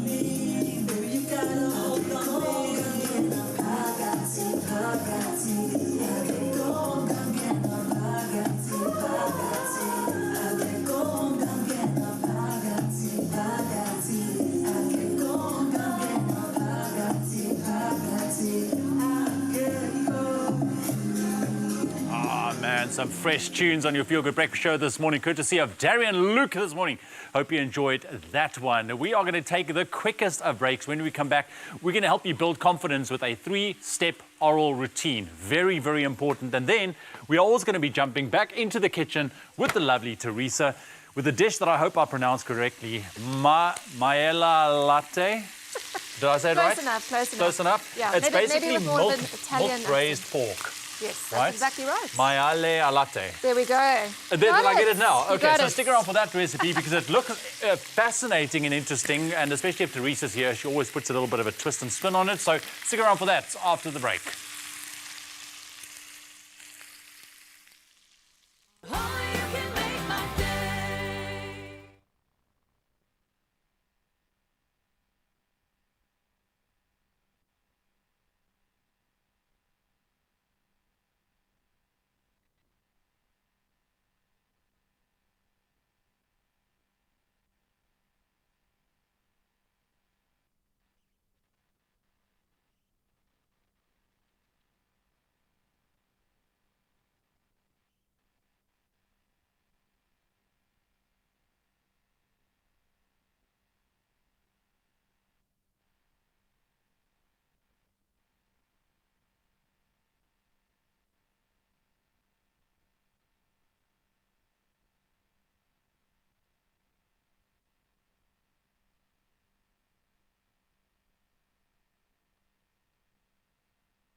It's my Feel Good Breakfast Show. Nothing beats feeling confident, and it's true what they say, it comes from within. For some of us, it comes from years of building that confidence through everyday routines and steps in the right direction. Paulo Mendez, transformational life coach, is here to help us achieve that goal, courtesy of Listerine. Coach, thank you so much for joining us on the couch this morning. Here. There's something that I like to say, and that is routine is self-care. And I think when it comes to those routines that we do every day and our priorities, right? I want you to tell me why it's so important to stick to them in order to achieve any goals you're going for. Routine gives us structure and predictability, right? So when you know what you need to do, your brain is focused on your goals and your achieving the things, dealing with the stress. The brain is not designed for success. The brain is designed for survival. So when we schedule the things we need to do, we create clever, easy, smart routines, simple routines. We can focus then on what we need to. Oh, I absolutely love that. And we are all about routines, and not only that, also confidence, right? And how it inspires confidence. So talk to me a little bit more around building a more confident self. How does one do that? Well, having a clear structure helps with that. I'm a very spontaneous person. I'm carefree, I'm spontaneous. And growing up was a challenge because I had to learn to be more disciplined. But you know what? Waking up in the morning, making my bed, it's a win. Go exercise is a win. I don't feel like exercising in the morning, especially with winter. But once you're done, the happy hormones, the good feeling, the feeling that you achieved something, it's the thing about self-confidence. It's about, you know, instead of being self-conscious, you become self-aware. If you can control what you have in your hand now, you can plan your future. Oh, I absolutely love that. Now, we've ticked off self-care, we've ticked off confidence, we've ticked off routines as well. Talk to me about developing habits, because like you said, we're built for survival. So how do we actually fight against things like not wanting to do something and feeling motivated to get goals done? Well, we're talking about self-care, right? I remember going to the dentist and there was this board saying, if you brush your teeth at night, you keep your teeth. If you brush it in the morning, you keep your friends. That's too good. So I went home, I printed that, I laminated, and I put it in the kids' bedroom, in the kids' bathroom. And it's about motivating, creating the visual cues that will help you stick to your goals and stick to your commitment. Yeah, I mean, oral hygiene is so vitally important. We want to keep our teeth and we want want to definitely keep our friends around as well. But I know that stress and lifestyle does impact us, and maybe we let go of those routines just a little bit. So can we touch on how we can stay motivated even throughout life's curveballs that it throws at us? The difference between being self-conscious and self-aware, right? A lot of times we find ourselves being self-conscious about a situation or meeting some people or speaking to somebody. And if I create a routine and I think, I got a clean, crispy, fresh breath, I can be confident to talk to anyone, I can approach situations. Never mind also the fact that it's our health, right? Our immune system, right? Our mouth is the beginning of that. Yes. So it's thinking in terms of I can live in the memory of the past, the things I'm not happy with, the things I'm not confident about, or I can live in the promise of the future. Where I focus, my energy flows. So how do I motivate myself to stick to the routine?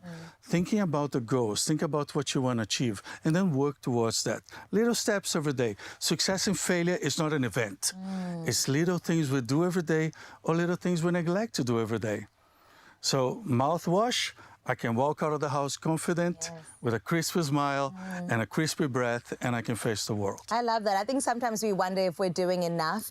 You know, in my morning routine, I definitely do the floss and do the brush and do the mouthwash. And I can say that after that, I'm like, yes, I can approach people now. I can talk to people. So that definitely takes that burden off the mind, right? Thank you for joining us, Coach. It's been so good. I've definitely been taking down some notes as we've been talking. If you have one last thing to inspire confidence in somebody, what would you say?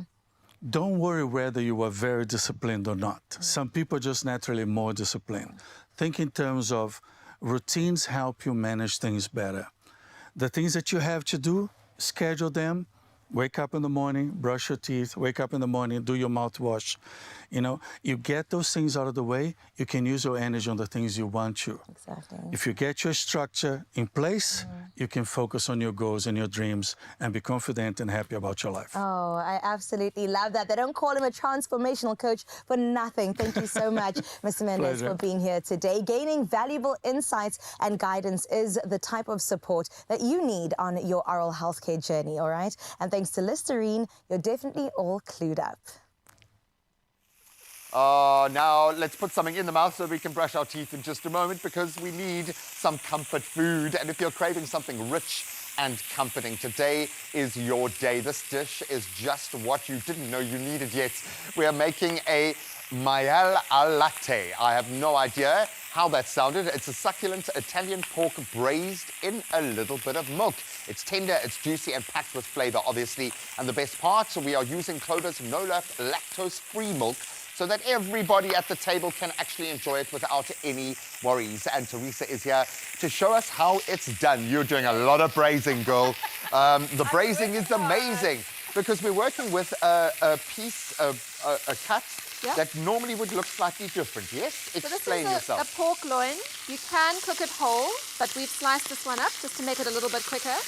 And what I'm doing here is just browning the pork. So you want that nice golden, crispy crust. Okay. Yes, exactly. Because it does form a beautiful crust. Exactly. And if you cook it in the milk straight away, you're not going to get that crust. I see. And of course, what's in the crust? That's the caramelization of the fats. That's the flavor. The flavor, exactly. So you don't want to skip this step. You can do it as a whole roast if you'd like to, or you can do it in little bits. Oh, no, I like this. And I like the fact that once we start the braising process and we really tenderize this meat, you're going to have all of these beautiful little bits of flavor-filled meat. I love that. So Are we keeping this going? Keep this because pan we've got the flavor. All the goodness is in there.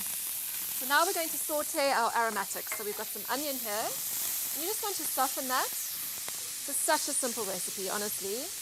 And you're kind of doing, would this still fall under the deglazing category if you are now taking the flavors that's left on the pan there, or would this not fall within that? And we're going to add the liquid as well, so that's going to lift all of that off the pan. Because there's gold in that. You don't want to waste that. You really, really love don't. that. I love that. We're going to add some garlic, and we're adding whole herbs here. because we are going to filter them out later. Okay. We've got some garlic, we've got some beautiful fresh herbs, we've got rosemary, thyme, and bay leaves. I know you're not a botanist, but within the culinary space, because I've often noticed a difference in the result when you're using a whole herb. Yes. When you go all in. Does it make Yeah. that much of a dramatic difference? It really does. If you don't have access to fresh, it's fine. Use dried, but you're going to get that intense flavour from the fresh herbs. So it's just a difference in flavour and that intensity. Just bring it out. So- if you can, it's a luxury, then do Yeah, it. just Whole absolutely. peppercorns as well. Whole I love peppercorns, that. a bit of paprika, a bit of salt. Now we're going to be finding peppercorns all over the studio for the At least it next wasn't week. pancakes. It's okay. I'm just going to look at Lucian and go, Teresa. You were supposed It's to ignore Teresa, that, it's all right. yeah. It's for the gram. It's for the gram. It's okay. So that we're going to cook for just a minute or two because you want all of these aromatics to release their flavour. Because they Just are, get like, them when, going. when you're dealing with whole kind of little twigs and things like that, you've got the oils Yes. in that are going to release. You need to give it the option, give it the time and space to be able to breathe, so to speak. Yeah. Yeah, and you want the whole ones in there. It's, yeah, beautiful. Okay, so our A lot onions of are flavour. softened, and now we're going to add our liquid. Okay. So we've got some stock here. We're using chicken stock today. If you were doing this with beef, you could use beef stock, whatever you like. And then our clover nolak is going to go in here as well. I think So about fetch you it want from to the pour fridge. about 2 cups in there. I'm going to just intuitively go with that. There we go. Oh, is that right? That looks good. And I can feel the sort of crustiness is all lifting off the bottom, and that flavour is all I getting can in there. smell it releasing. Isn't it here. amazing? I love that. That's layers of flavour. Yeah, Absolutely beautiful. And when totally. we said that this meal is for everybody, we weren't kidding. The Nolak is such a life hack. It makes dairy accessible to absolutely everybody with its easy-to-digest formula. Even those with lactose intolerance can enjoy the creamy goodness of milk once again without feeling any of the bloating, the nausea, the cramps, any of the stuff that we don't like. And now the magic can happen. Pork goes back in. So if you were doing a whole pork loin, you would want to cook it really low and slow, so about 1.5 hours to 2 hours. Cover I was your going pot. to ask, because pork is an interesting one to cook. You can, Yeah. for me, it's either very fast or very slow. Yeah. And when dealing with like a pork fillet, which has got very little fat in it, Yeah. you want to really, really treat it with care, with kid gloves, so Absolutely, to speak. absolutely. But yeah, I'm thinking you've got all of this beautiful fat to render in there. You've got so much flavour. Surely give it as much time to develop and sing I as you really can. would, yeah. I really would. And you're going to leave it in there until your pork is cooked through and tender. You're then going to take your pork out and let it rest, especially if it's a whole roast. You definitely want to let it for rest. sure. And then you're going to reduce the sauce. You're going to strain out all the leaves and the bits and pieces, and you're going to have this creamy, beautiful sauce that you can then pour over your pork. And you're all sorted. And in this case, So it's delicious. dairy-free. I always feel like when we do one of these things with one of these miraculous new kind of products, there is a nonna somewhere rolling her eyes at us. This time, it's absolutely okay. You can head over to expressoshow.com and start creating just for yourself. Comfort food to the max. Look at that. Oh. Delicious. Say goodbye to nausea and cramps and say hello to delicious freedom with Nolak's range of lactose-free milk and yogurt. Be free with lactose-free. Delicious. Thank you very much, guys. All right, we're going to take a very quick break. When we come back, maybe you've seen it, maybe you haven't, but if you have, you might have been wondering what's going on. We're talking about Melon Mobile's Billboard Takeover. What is that all about? We're going to go behind the scenes and find out a little bit about the method behind the madness, because it really is quite fascinating. And then, Rhys Davids, he's here. How's it, my friend? Lekker. I know I can't talk to you because he doesn't have a mic yet. He's sound checking, but he's going to bring us some fresh tunes on your Monday morning. Stick around for that right after the break. Win with the Tastemaster Junior and Clover. Watch this week's show and bake your family's best love pudding recipe using your favorite Clover products. Upload it to socials by replying to the competition post using hashtag the Tastemaster Junior and hashtag Clover Made with Love. You could win a KitchenAid Classic Stand Mixer plus a Clover hamper. Don't miss the Tastemaster Junior Made with Love by Clover. Tuesday evenings at 7, repeat Wednesdays at 1 and Sundays at 4 p.m. Only on SABC2.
Welcome back. As you find me figuratively scratching my head right now, I just have to figure out a mystery that you might have seen. Okay, last week we discovered that Expresso's billboards were taken over by Mzansi's first fully customizable mobile network service. I mean, what was going on? Maybe you saw one of these. If you missed it, in fact, take a little look at this absolute takeover. Good morning, it's Walter. Looks like we're in for sunny skies. Melon Mobile wants 63 million South Africans to put our amazing new network to the test. So we sent out some bold invitations to the nation to take a 14-day free trial of unlimited calls and 5 gigs of data. First, we asked Faf to hang out, and these dudes. We put out the call to try our unlimited packages, to test our Oh My Soul coverage. Maybe he'll even give us a try. But really, we're asking him, her, they, and all of you to put our flexibility, prices, and world-class service to the test. Visit melonmobile.co.za and sign up for your free trial. Helmets sold separately. They're in our heads. Yep, firmly placed right there, and with good reason. Right now we get to connect with hopefully 2 people who can explain what is going on. Melon Mobile's CEO and founder, Calvin Collette, and Chief Marketing Officer, Nicola van Ast. They are going to hopefully reveal why this mystery has got us scratching our heads. Welcome to the couch, guys. Can we please have our billboards back? I don't know what is going on here. This is awesome. I love it when a campaign like this organically starts to come back to us and people are asking me questions and I don't know how to answer and I don't know what's going on. Which billboard? I love this way to introduce yourself. Please explain yourselves. Why did you take over our billboard and a lot of other really cool billboards out there? I think, we started out with the focus on, we want to give everyone the ability to test our network, right? So versus going out and say, we've got the best coverage, we're customizable, our support is amazing, all those kind of things. We said, why don't we go and give every single South African the opportunity to test us, right? Which is the 14-day free trial. We're trying to find a novel way of doing that. And we thought there's no better way than to go and take over some billboards and just some bold shout-outs to some big brands to actually go and do that. So that's the thinking behind it. I love it because it also places you firmly in the seat where I think you will be. And you've got to back yourself. You've got to have that confidence when playing in this space because this is one of the most competitive, but also one of those spaces where you can help the most people because all of us have to go through this gateway every day, and especially those living under great financial pressure. I would imagine a free trial would have been good uptake. People would jump on something like that, but it's quite a statement to make. Why give the free trial? It is a statement to make, and very intentionally, because, as Calvin says, so many networks talk to the fact that we've got the best coverage, we've got the best service. Prove it. And it's really about getting people to try us before we expect them to trust us. And it is about interrupting not just the telco category, but interrupting billboards and getting people to really talk about it, to go, I have the mobile flexibility and freedom to trial something for 2 weeks, and I'm in the driver's seat to decide if this is a brand that I can continue with. I love that because there is a lot of eroding of trust in that space. So to hang your hat on that is amazing to me, but it speaks to the culture within the company and that you are ready to embrace that. Otherwise, you wouldn't take that leap. What should we be testing out? When you talk about those pressure points in the mobile space and where you are offering a very different way of approaching this, how should I use my free trial? I think you've really got to go and look at, one, the coverage, prove that we've got the coverage that's required, because I think that's something that you really don't want to mess with ultimately from a coverage perspective. Then the fact that we're pure month to month. So think of us as Netflix for mobile, which is really novel and new, especially in South Africa. And then the ability for you to change your plan up and down whenever you want. And it's all done through an app, which is also very interesting. I mean, we're the first digital telco in South Africa, so it gives you the full ability to manage your mobile network without having to go in store or go into a convenience store to do top-ups and scratch cards and these kind of things. It's fully digital. So those are the kind of things we want you to test inside the 14-day free trial. People be climbing mountains and hills. You know, I'm sorry, it's going to happen. I can't be the only idiot out there who's immediately went to that. But it's one of my great frustrations is not having the coverage when I desperately need it, because I'm always working. So it's not like I have on time and off time. If I'm using my phone, it's because I need to have coverage and I need to connect. This feels like a new gateway has been opened up here. And I would imagine when you talk about disrupting in this space, there's going to be a lot of chatter around this, but for good reason, finally. What is next? Where do we want to take this arc? Because I would imagine we're going to climb pretty quickly. We are. The request from us to South Africans, we literally asking 63 million South Africans to give us a go, right? Test us, test all the things we've just been discussing, and then feedback. We're wanting to, this is, not something we're creating in isolation of the country. We're creating it with the country. So it's not just about what we think you want as an end consumer. We really genuinely want you to give us a go, trial us, test us, and then tell us, you know what, I really like this. Have you thought about that? We're asking South Africa to participate in the building of this mobile brand. And this is the joy here, because it becomes a partnership where you're feeding off that information that's coming in. It's almost a product that's developing itself. Something a little bit AI-y about this, I must say. But I love that, because we often forget that customer service isn't just a front-facing thing to represent the brand. It's there for the customer. It's to engage with them. I absolutely love that. How do we do this? Where do I get my free trial? How do I get onto the app? How do I connect? So melonmobile.co.za, you can pop on there to get your 14-day free trial. And I think one of the things that comes out of this is, we built this network specifically to disrupt the space. I mean, it's a 30-year-old industry in South Africa, and not much has changed, not enough has changed. And especially in the way the construct and propositions are put together, we really thought that there's something big that we can do there. So, pop onto melonmobile.co.za, get your 14-day free trial. If you've got an eSIM, it's quick and easy, less than 5 minutes. If you need a SIM card, we'll courier it to you if you need a physical SIM card, but really nice and simple to get it done. I love it. Please don't take the billboards down just yet. Okay, I want to see more photos. If you're out and about and you spot one of these, I personally can't give you a prize, but I absolutely love the fact that we're seeing something fresh and new in a space that affects so many South Africans. I know that so many of our Expresso viewers talk about these pressure points every day. If you can help someone be more adaptable to cushion that blow in some way, I love that. But the fact that this product is here to disrupt the space completely is the most exciting part. It's the start of a brand new era. And you can head over to melonmobile.co.za to start your 14-day free trial and start finding your spots to get the best coverage. Not mountains, please. No one gets coverage on the top of a mountain. I was just being silly. Melonmobile.co.za, that's where you get your plug-in. Fantastic stuff. Watch this space. It is brewing, that is for sure. But right now, it is time for another episode of Handy Heroes. Today, the experts from Paint and Hardware Hyper in the Peter Maritzburg share. They share their DIY hacks this morning and valuable paint tips to help you make the most out of your next DIY project. It'll be a breeze after all of this.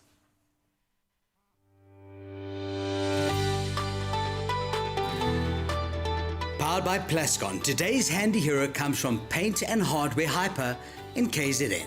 Paint and Hardware Hyper was established in June 2000. Over the years, we have built this business to be one of the leading hardware stores in Pietermaritzburg by offering exceptional customer service and building trust with our customers. We have staff that are with us for more than 10 years, and they are skilled to meet all customer requirements. Paint and Hardware started off on the side of a service station. Our journey from humble beginnings showcases the result of our dedication and hard work. Witnessing the growth of our business is a testament to our commitment to service excellence. Our store stands out as the best hardware in Pietermaritzburg because we offer a wide selection of high-quality products, knowledgeable staff who provide excellent customer service, competitive pricing, and most of all, convenient location. Our store is the premier destination in Pietermaritzburg for Plascon products, as we offer the most comprehensive selection of Plascon paints and coatings. With our knowledgeable staff and commitment to service excellence, we ensure that you find the perfect Plascon product for your needs. Okay, I have two favorite products that I offer in store. The first one is Plascon Polvik, which is a durable matte acrylic PVA suitable for both interior and exterior surfaces. And most of all, it comes with a 10-year Plascon guarantee. Getting the right advice and having the right tools for the job can make all the difference in the success of your DIY project. So visit Paint and Hardware Hyper for all your building and DIY projects. Handy Heroes, powered by Plascon. Together, we've got this. Some valuable tips there. And I must be honest, I just went through a bout of painting. Painted the whole inside of my house. How are you, man? Are you okay? No, it wasn't me. I didn't do it. I hate painting, but it helps to have quality products. Oh, completely. If you're going to put anything on your walls, put quality on your walls. I mean, it'll go for miles. Yep, and get a handy hero to step in and help. Yeah, I know, for sure. Don't ask me. Don't ask me. When the cracks start to show, our strength and resilience is legendary. Micatex, strong enough to endure anything. From sorting your homes out to sorting your heart out, we've got an incredible entertainer that's yet to come and perform for us. You've seen him, we're still going to get to know him a bit better, and then he's going to take to the stage and sing. His name is Rhys Davids, and I can't wait to get into the man behind the music. It comes up soon on your Feel Good Breakfast Show.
It's my Feel Good Breakfast Show.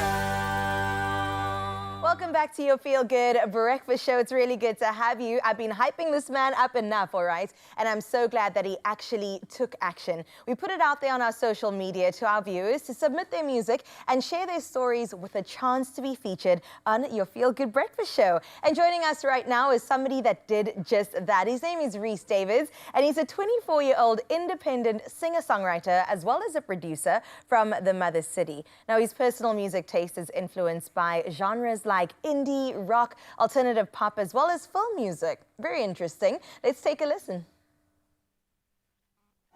Now everywhere I go, you haunt me. The writing on the wall is just graffiti with your name. And I thought that I could run away, and I almost thought I would feel the same. Now everybody has your face. Now I'm tracing graffiti with your name. Yeah, I'll wait for you all night, just to know that you're alright. Please, let's give him a feel good welcome. Rhys, oh my goodness. I have to start off by saying, what compelled you to respond to that call of action? I for a long time, well, for a short period of time, I was very silent musically. And I was like, okay, this is my era now. I'm going to step out of my comfort zone and take it. Oh, and I love that you did, because look where you are, sir. We're out here, 24 years old, indie artist on our couch on your Feel Good Breakfast Show. It's really good to have you, and I know that we're going to have you back again. But let's talk about this music journey, because 24 is quite young. Where did it begin for you? Where did the bite bug for the first time? So this wasn't the plan at the beginning. Okay. So from a very young age, I've been running around the house singing. Singing has always been a part of my world. Yeah. And then the older I got, I was like, this is just like a dream. It wasn't, Right. and I got into sound engineering. And I would do shows and all of these things. This was when I was still in high school. I would do all of these shows and I would see these artists perform just as themselves, singing their heart out. And I was like, that's what I want. Wow. So then in around like 2017, I studied music, dropped out of high school. Please don't do that. Don't do that. Dropped out of high school, studied music, and I'm here now. Doing this. And we're so glad. And I love that you were honoring your path at every corner. Yes. And your calling too, which I think I see in you. When you step up there, and even when you did your sound check, I was like, this is where this man is supposed to be. And I'm so glad that we get to know the man behind the music. So talk to me about your creative process, because when it comes to being a creative or an artist, everything's internal and you kind of have to somehow put it out there. 100%. So what does that look like? So usually it starts with me at like 2 a.m. in my bedroom. My studio is in my bedroom, so luckily I can just be like, it's whatever comes to mind, I can just put it down over there. And then whatever I'm feeling in that moment, I just try to capture it in the music. A lot of film music inspired me to do that as well, and the feeling behind it. So whatever I'm feeling in that moment, I try to get it down. In terms of writing and things, I would usually write about my own experiences. As well as things my friends experiences my friends have gone through and things like that. And that's how music is made. It comes together. Yeah. I want you to talk to me a bit about the power of social media. You put yourself out there on different platforms, people enjoy you. Do you think that it's been an advantage to your career? 100%. I rely on social media like heavily. It's a good way to get out there, to get people to see you and experience what you are creating, all these things. I'm very lucky for social media. Yeah, I mean, what a day and age we live in. 100%. Thank goodness for the digital era, so you can have your era. We're here for it and we love to see it. Reese, what else do you do outside of music? So, like I said, I'm a sound engineer outside of music. I work at Atlantic Studios for CakeNet. Nice. Awesome, it's a very fun job. But other than that, I do cinematography, I do photography, editing, lighting, and all of these things. And luckily, it works out like in my advantage when it comes to all of this. So when I do sound checks and stuff like that, I'm like, that's not quite right. Let's tweak this, let's tweak that. Yeah. I love that. And where do you see yourself in the next couple of years? Where does this journey take you? You know, I love what I do so much. And I'm very happy I get to do it. The music I've put out in the past has been about love and stuff like that. But now I do want to branch out into writing about things people experience on a day-to-day basis, emotions that people go through, and all of those things. Eventually, I want to perform on big stages and have my music just impact people so that once they walk away from that, they have something of me with them. Okay, one more question. Dream collaboration. If you could stretch your mind as far as you possibly could, who would it be? Where's my camera? Matthew Mole. I know you're listening to me right now. I hope so. But yes, Matthew Mole has always been someone I would love to work with. Matthew Mole, Yeah. very good guy. Well, closed mouths don't get fed, and your mouth is all the way open. We love to see it. Can you imagine Reese Davids and Matthew Mole, a collaboration made for the stars? It's there for you. All you have to do is run towards it. Thank you for joining us. Thank you for having having me. We get to me. see you perform. Yes, Even I'm more very excited for excited. that. Stick around. Don't let the fact that he's soft-spoken fool you, because this man has got a voice. Stick around for that performance in just a little bit. But for now, you could end Monday with a bang, a big bang, when you play Daily Lotto for an estimated 430,000 Rand jackpot.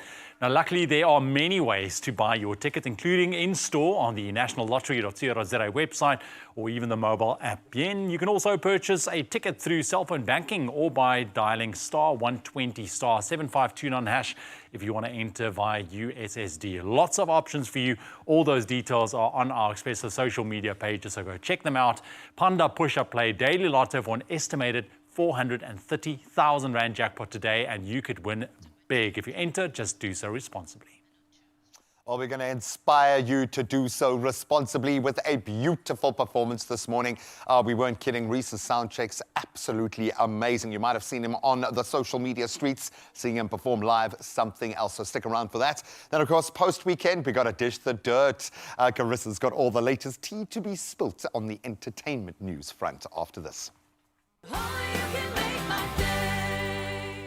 There are stories of dreamers, and we're inspired by them all. We invite you to write your story with us. Your story matters. ABSA.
It's my feel-good breakfast show.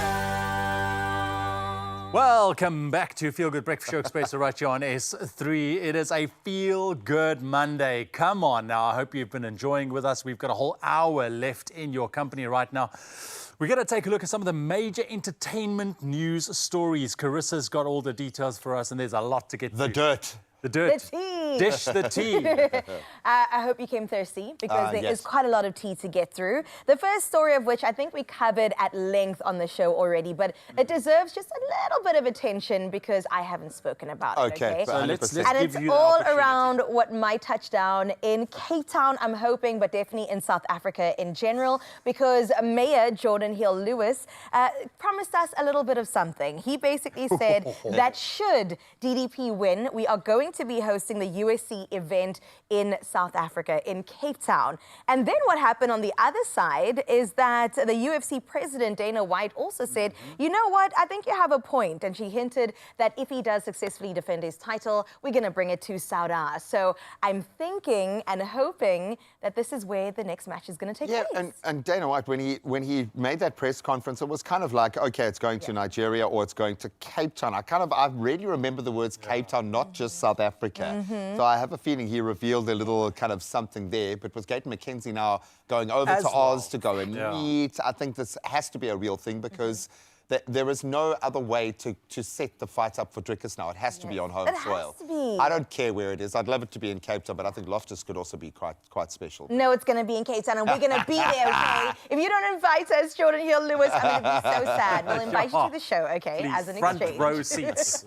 Front row seats. No, I absolutely love that. I also enjoy that Gaten McKenzie has been so hands-on when it has come to sports and his portfolio. And he said, you know, the next Olympics that's going to be held, I think in Los Angeles, he said that he's going to send double the amount of Olympians through and definitely get funding behind that. So we are definitely in good hands when it comes to And this. more money, yo. More money. And speaking about the Olympics, can we move on to the second story? Because this one definitely made me cry. I don't know about you, Graham. You know that we're the criers on the show. But Tatiana Smith obviously just did the most at the Olympics, bringing home the most medals that a South African did for this year. And then she was welcomed back at OR Tambo by many people, Gayton also being there. And one of the fans got up close and personal with her and just wanted to thank her for the beautiful performance and inspiration that she did. And she gave her a little something. So let's see.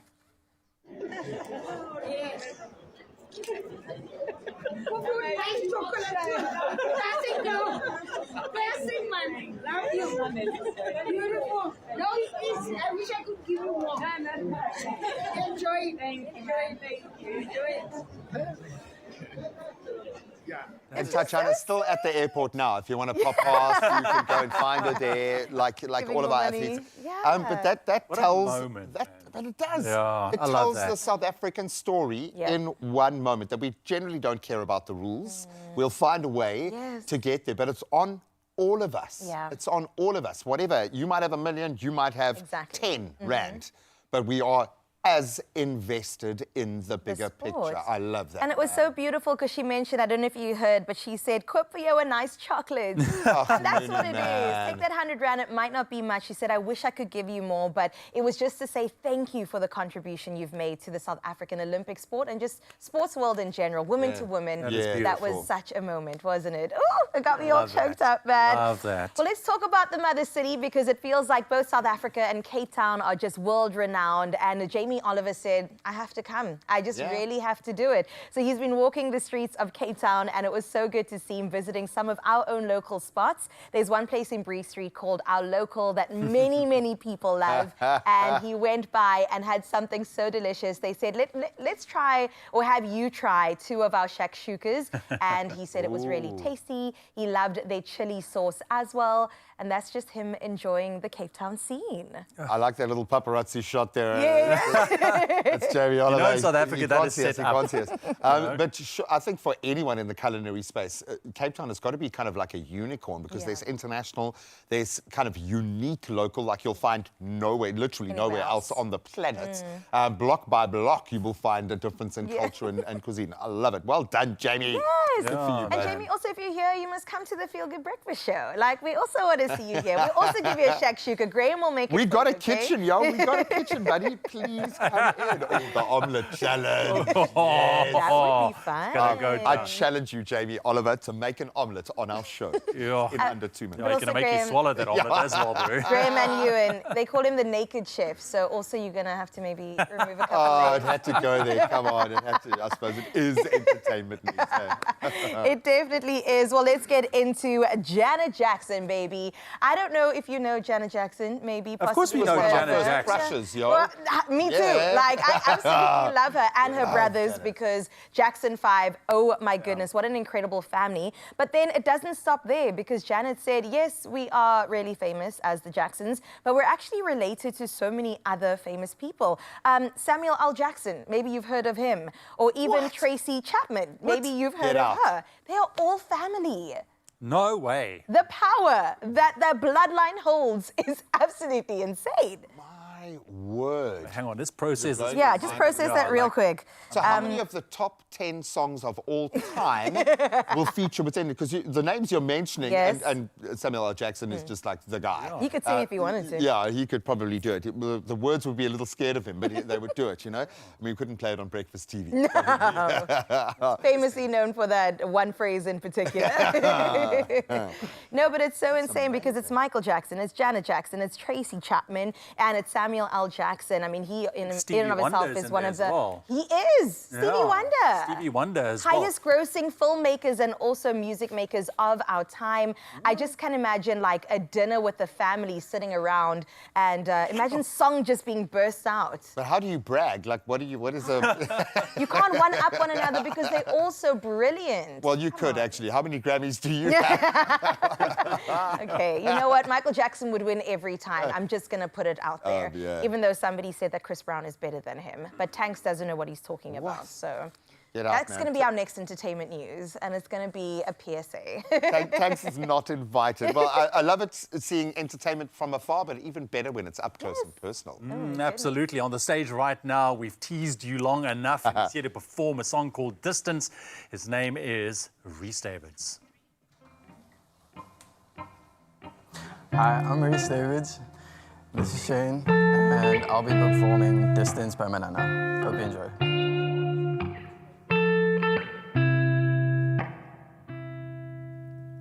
I wasn't told that growing up was gonna be this hard. No. Being in love was never supposed to happen from so far. No. You know this distance, it's temporary, I know. Now I just miss you. I could tell sometimes I feel alone, I miss you. Now it gets harder every day, and though I miss you, yeah, I'm just glad I can say that I'm yours. I'm yours. I'm yours. I'm yours. I'm yours. No matter how far, I'm yours. I'm yours. Sometimes I wake up and wonder what I'm doing and for what. Am I strong enough? Life can be a bit too much. I get tired, but I know you're here, holding my hand through all these years. I know you fall right now. Soon you'll be here to stay. You know this distance, it's temporary, I know. Now I just miss you. I could tell sometimes I feel alone, I miss you. Now it gets harder every day, and though I miss you, yeah, I'm just glad I can say that I'm yours. I'm yours. I'm yours. I'm yours. I'm yours, yeah. No matter how far, I'm yours. I'm yours.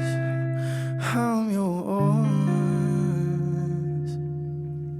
Thank you.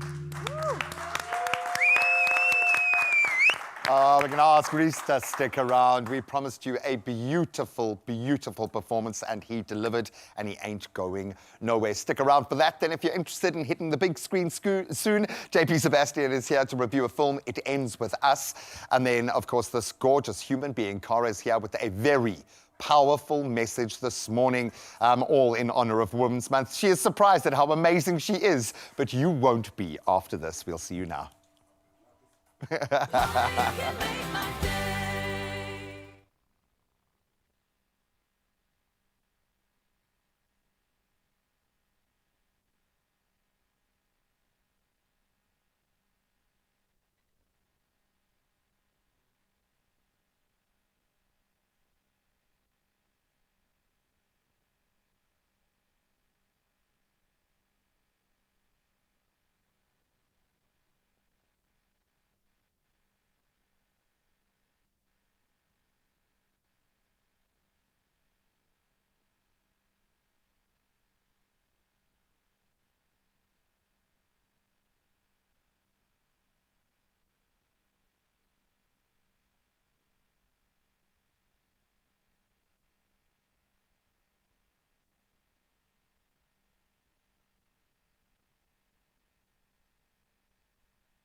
It's my feel-good breakfast show. Welcome back. You're tuned into your Feel Good Breakfast Show, Expresso, right here on S3. We're sitting down with JP Sebastian right now, talking movies. It's a movie called It Ends With Us. Blake Lively in the driver's seat there. Well, I call it the driver's seat, but well, yeah. I mean, the talk of the town to us when the cameras are off. Absolutely, and also a very powerful movie circling around the topic of gender-based violence as well. We're going to have a discussion about that with Cara in just a second. But for now, let's talk about this movie, my friend. How's it? Nice to see you. Good to see you too, and good to see Blake Lively, apparently. We were both like talking about it in a very lively fashion. It's idiots. But it's nice that now she's in the spotlight. Ryan Reynolds in the spotlight now with Deadpool. I was saying, and maybe people disagree, I don't know. I mean, you said she's from Gossip Girl. She's got enough of like a history behind Yeah, her. look there. She made a mark there already. But she always feels like one of these actresses about to tip the scales to go big, and keeps choosing sort of smaller stuff, which isn't a bad thing necessarily, but whatever. Yeah. So talk to us. It ends with us. I think that it's best that maybe at the start we get the people behind the story to talk to us. And so here is Blake Lively, and I think it's Colleen Hoover, who is the novelist, with her in a little interview and a teaser, a taster about what the whole thing is about. Out already. Nobody panic. You are making such a mess. Welcome to Afternoon Tea with Blake and Colleen. Hello. Okay, how do you feel about getting to share your stories with an even wider audience of moviegoers? You know, a lot of times adaptations get a lot of flack for not sticking to the book, and I really feel like this one has been very faithful. So I am extremely ecstatic to see the reaction. Going on set was mind-blowing because it was even more than what my imagination could capture. The reason that I was excited to do this movie is that I saw the mention of your name. I was like, oh wow, her voice resonates with people. How she tells stories and what she's telling reaches out and grabs so many people. And then I fell in love with Lily. I want to play this woman because I understand why she experiences what she experiences. There was like an authenticity to it. That's really powerful. I appreciate you taking on the role and doing it so well and bringing to the character what I had intended in the book, and you did it on screen in such a powerful way.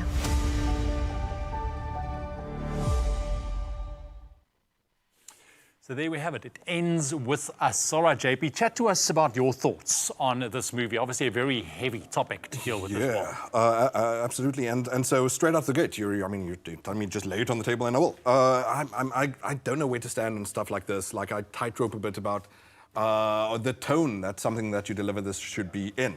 And unfortunately for me, like as you can see already, there's this really sexy man and he's sculpted and he's got the abs. No offense, you're a lovely sexy man yourself, Ewan. Gee.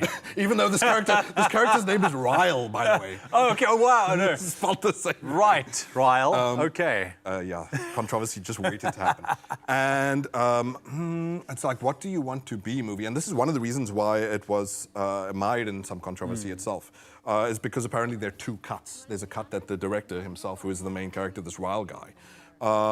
Just give me the director's name there. I think it's Justin Baldoni. Baldoni, that's right. And she was banging heads with him over creative differences. So apparently there's a Blake Lively cut, and apparently there's the Baldoni cut. Right. And that might be one of the reasons why it feels a bit lost in what it wants to be. And when I say that, I mean heavy subject, guys. Gender-based violence, sexual assault, etc., etc. So what is the correct vehicle for that thing? I don't know that I need to see like steamy, hot under the collar type scenes, but who's to say how it should be? I mean, it's not me necessarily, because even people who are suffering this, and even people who are trying to take that hard walk and find the courage and find the strength, etc., are also romantic human beings. Absolutely. You don't necessarily need the characters to suffer 24 hours a day. It's sort of like people sometimes want a perfect victim in their head, even in real life. But I don't think that it strikes a correct balance, because say for the first hour and 40 minutes, it's good enough chemistry, but like how much do you want to see a movie about 6 different dates and flirting and desire and whatever, when it is about something as heavy as it is? So like we've seen great movies in the past, like Promising Young Woman. We've had the others that I recommended last week, The Nightingale, heavy movies. We even have Fury Road. It's like gender-based violence isn't just about gender-based violence. It's about rape culture. It's about patriarchy. It's about misogyny. You can talk about these larger sort of themes as well. It's not like everyone's just waiting for, oh my goodness, where's this scene, when eventually he turns, kind of thing. So one of the other things then is sort of missing, and all this opportunity when it has all these different dates that they go on and all these sort of like close brushes and all that kind of stuff is, wouldn't it be great if movies had more of, and movies have to be manuals on how to live or how to see things, but how do red flags crop up? How do you know to see the signs? And for me as a man as well, I'd be interested in knowing, how does your mind get to that place where you feel like you get to lie to someone? Something called DARVO. It doesn't even talk about DARVO, which is to deny, attack, and reverse the victim and offender. All these tactics that abusers use, and how do they reconcile that? How do you square the circle of being an abuser and then put in on the nice guy next door face kind of thing? So maybe not my cup of tea in that way, and also because it felt a bit confused about what it wanted to be. Not the ideal vehicle, but it was a best-selling novel. It was a New York Times bestseller, and here's the other thing: who's to say how a movie speaks to you as well? Yeah, exactly. But like you said, there was a little bit of controversy. I think we'll get to your score in just a little bit about, how do we put this together? How do we take these two different worlds and kind of merge them? It's tricky. So the one that we see on screen is kind of what they took out of both worlds, I presume. Yeah, and we are talking about it on a Monday, so I presume this movie is out. Oh, yeah. Sorry, this came out last Friday. But it's obviously thematic to, like you said, we're about to have a larger discussion, and a more pressing discussion about this very, very serious topic, not just in South Africa, but around the world, which is why we see more and more movies try to more delicately and sensitively broach how do we even begin to talk about something that's like staring us dead in the face. And I don't know that it ends with us really sort of like went for the bullseye on the subject. But as one of these sort of, to use a stupid term, like a chick flick kind of thing, or date night movie, or something that's more particular to a certain taste, maybe it functions. But I don't think it fulfills its mission statement. And in fact, that was even some of the controversy, is that there were some fans who were like, Blake Lively is making too light during the promotion of the thing, which is again like, an actor is also allowed to enjoy their success, but for a heavy subject, it's like the promotion has to also you have to carry on in that same tone afterwards, or what are you supposed to do? I mean, this is a serious topic. All right, let's get to your score, my friend. What I'm afraid, like I said, because we've had all these other greats in the past, and all these other offerings that are just constantly trying to wrestle with us, from human trafficking to misogyny in the corporate workspace. This is pretty flat for me, and so it gets a 5.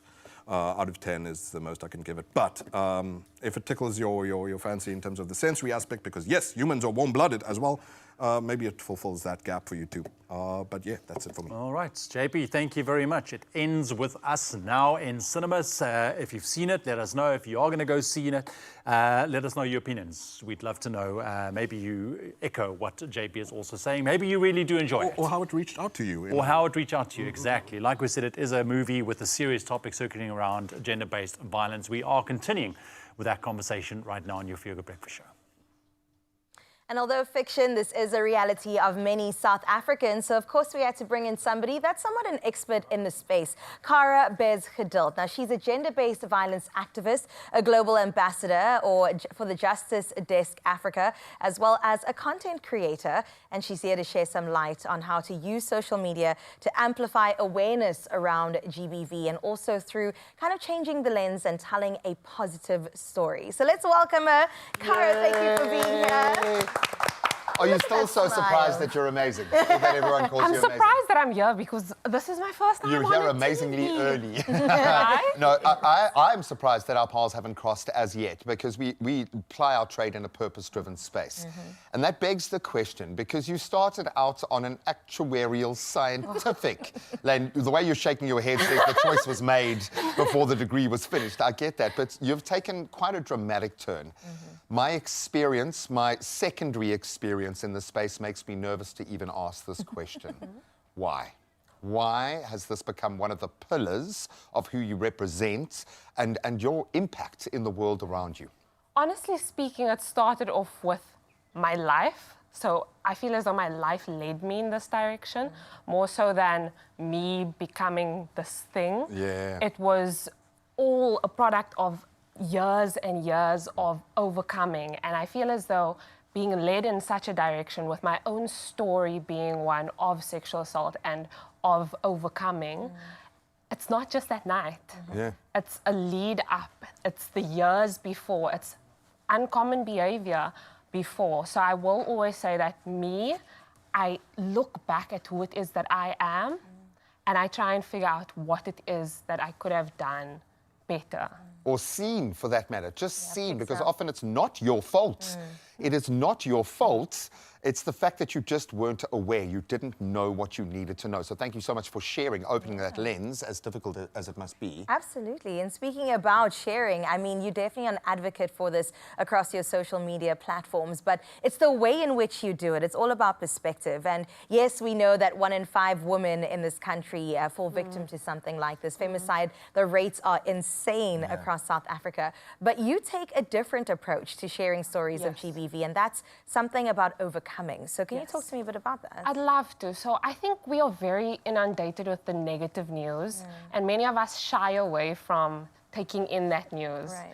We constantly scrolling on our feeds and we see this person passed away, that person passed away. So what I've taken from it is I don't want us to miss half of the population because we are closing ourselves off to it. So how is it that you then still include others in this space by talking about it in an overcoming manner prevention? So that's why when I share my story, I share the positives of it as well, because I think that also would have helped in my healing and then also in the prevention of it. So I think I also bring to the table someone that's very vulnerable on platforms that are widely shared. I feel my parents are very accepting of who it is that I am now today. I've opened up to them over the years about what it is, and then maybe here and there they found out about my negative behaviors over time, you know? So now it is something where I can comfortably share it publicly because who is there to be ashamed of? There is no shame. Well, it speaks to processing the trauma. And I think we're, unfortunately, a country that is built on a foundation of trauma. But we often miss that, and I use this term gateway all the time, because in this space, it is a choice of going this way or going that way. But if we don't know and we don't have the support of those around us, it becomes almost impossible for the individual to muster, as you have, the opportunity or the strength, the will, the fortitude to overcome. The support that you get from family and friends, what does that need to look like, and how important has that been for you? Instrumental. It was the main factor that brought me to where I am today, was my community. Had I not had the support of my parents, my brother, in that season where I could not leave the house, I could not speak, I suffered very badly from the mental health impacts of it afterwards, so much so that it almost became one of psychosis. For sure, yeah. And it's hard to explain to people, because how do you describe to someone what sleep deprivation looks like when you haven't slept for 2 weeks? How do you explain to someone what no eating, because it was also in the time of Fees Must Fall, right? So it was very intense, and the process of healing required the whole household. It required my brother, who's the shyer person between the two of us, to step up and bring out his musical side. Yes, he would sing at the table. I have videos of all of these things, which is also so beautiful. And what I love capturing about these things is my brother singing to me and that healing element. I have my mother who would control my phone in that time, limit the exposure that I had to the outside world, because I think in that season of my life, platforms such as X, then Twitter, precisely, it was too detrimental to my health.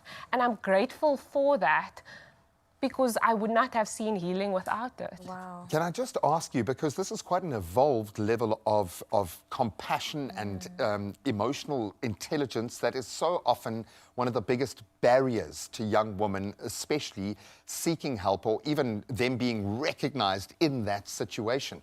What led to your family and those around you being able to do this for Showing you? up like that, We have a story of overcoming as a collective.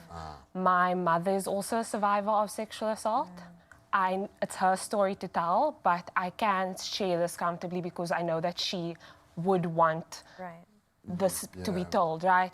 So my mother's a survivor, and raising a daughter in South Africa is the scariest thing for one, particularly when you didn't do the healing yourself over time. So my mother would constantly get triggered throughout my upbringing. And that sort of element, today I understand it because my parents made an importance. My father would slowly but surely tell me as I was getting older, grade 10, this is why this is happening. Grade 11, this is why this is happening. Grade 12. And we dealt with that as a family, but I don't think we ever truly healed. When it happened to me, that was also the starting point where we could literally heal as a family. And that, I think, was so instrumental in my recovery, was them also being a part of that journey. It was scary to see. It was terrifying, I would imagine.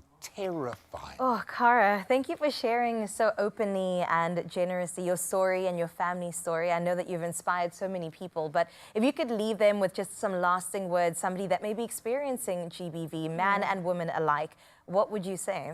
I would say that you have power in your own story.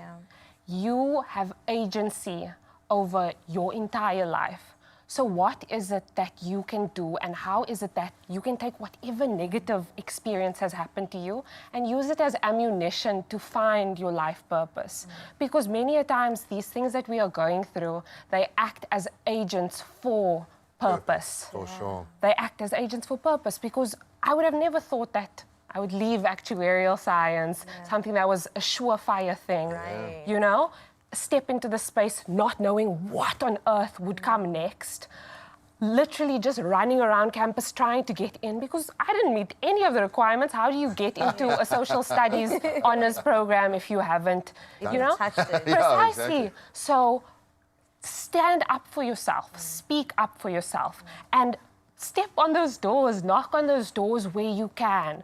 But I'd also say that lead with love, lead with intention, and know that you can always bring kindness into the world. And when you bring that kindness into the world, you tend to see kindness come back to you.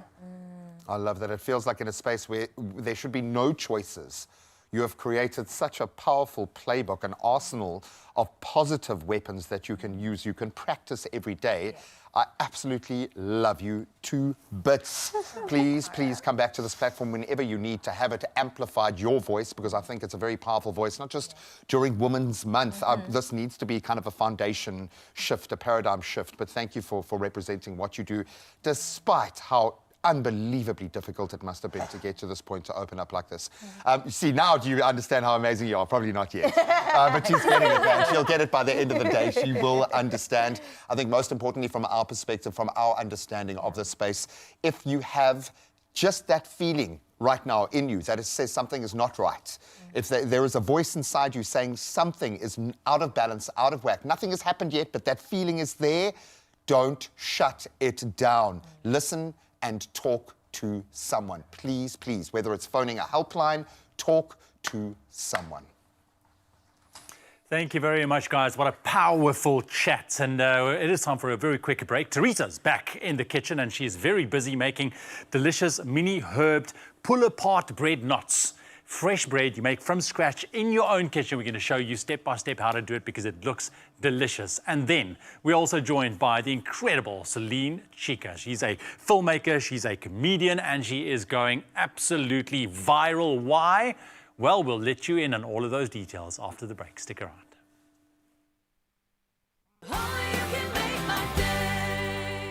There are stories of creators, and we're inspired by them all.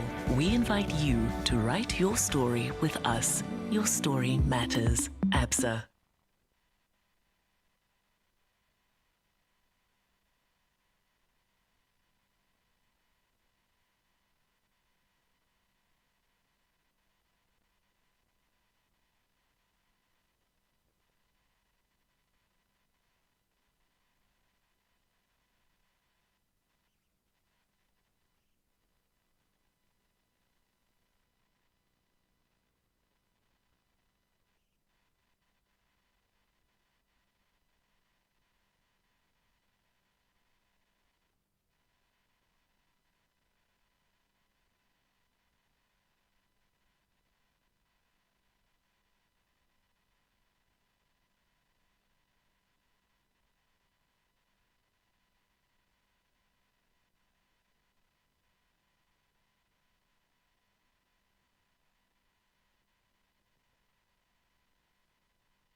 you depressed or is it just C-A-P-I-T-A-L-I-S-ism?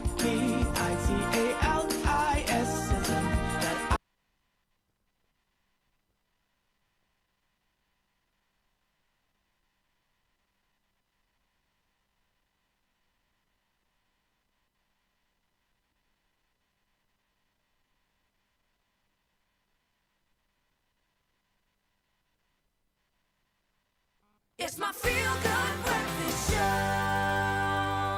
All right, welcome back to it. This is your Feel Good Breakfast Show on your Monday morning. It's been awesome and it's only getting better. We are excited to welcome this morning a powerhouse of creativity, Celine Chica. Hailing from the DRC and now making waves in Cape Town, she is a true triple threat in the entertainment industry, excelling as a filmmaker, an actress and content creator.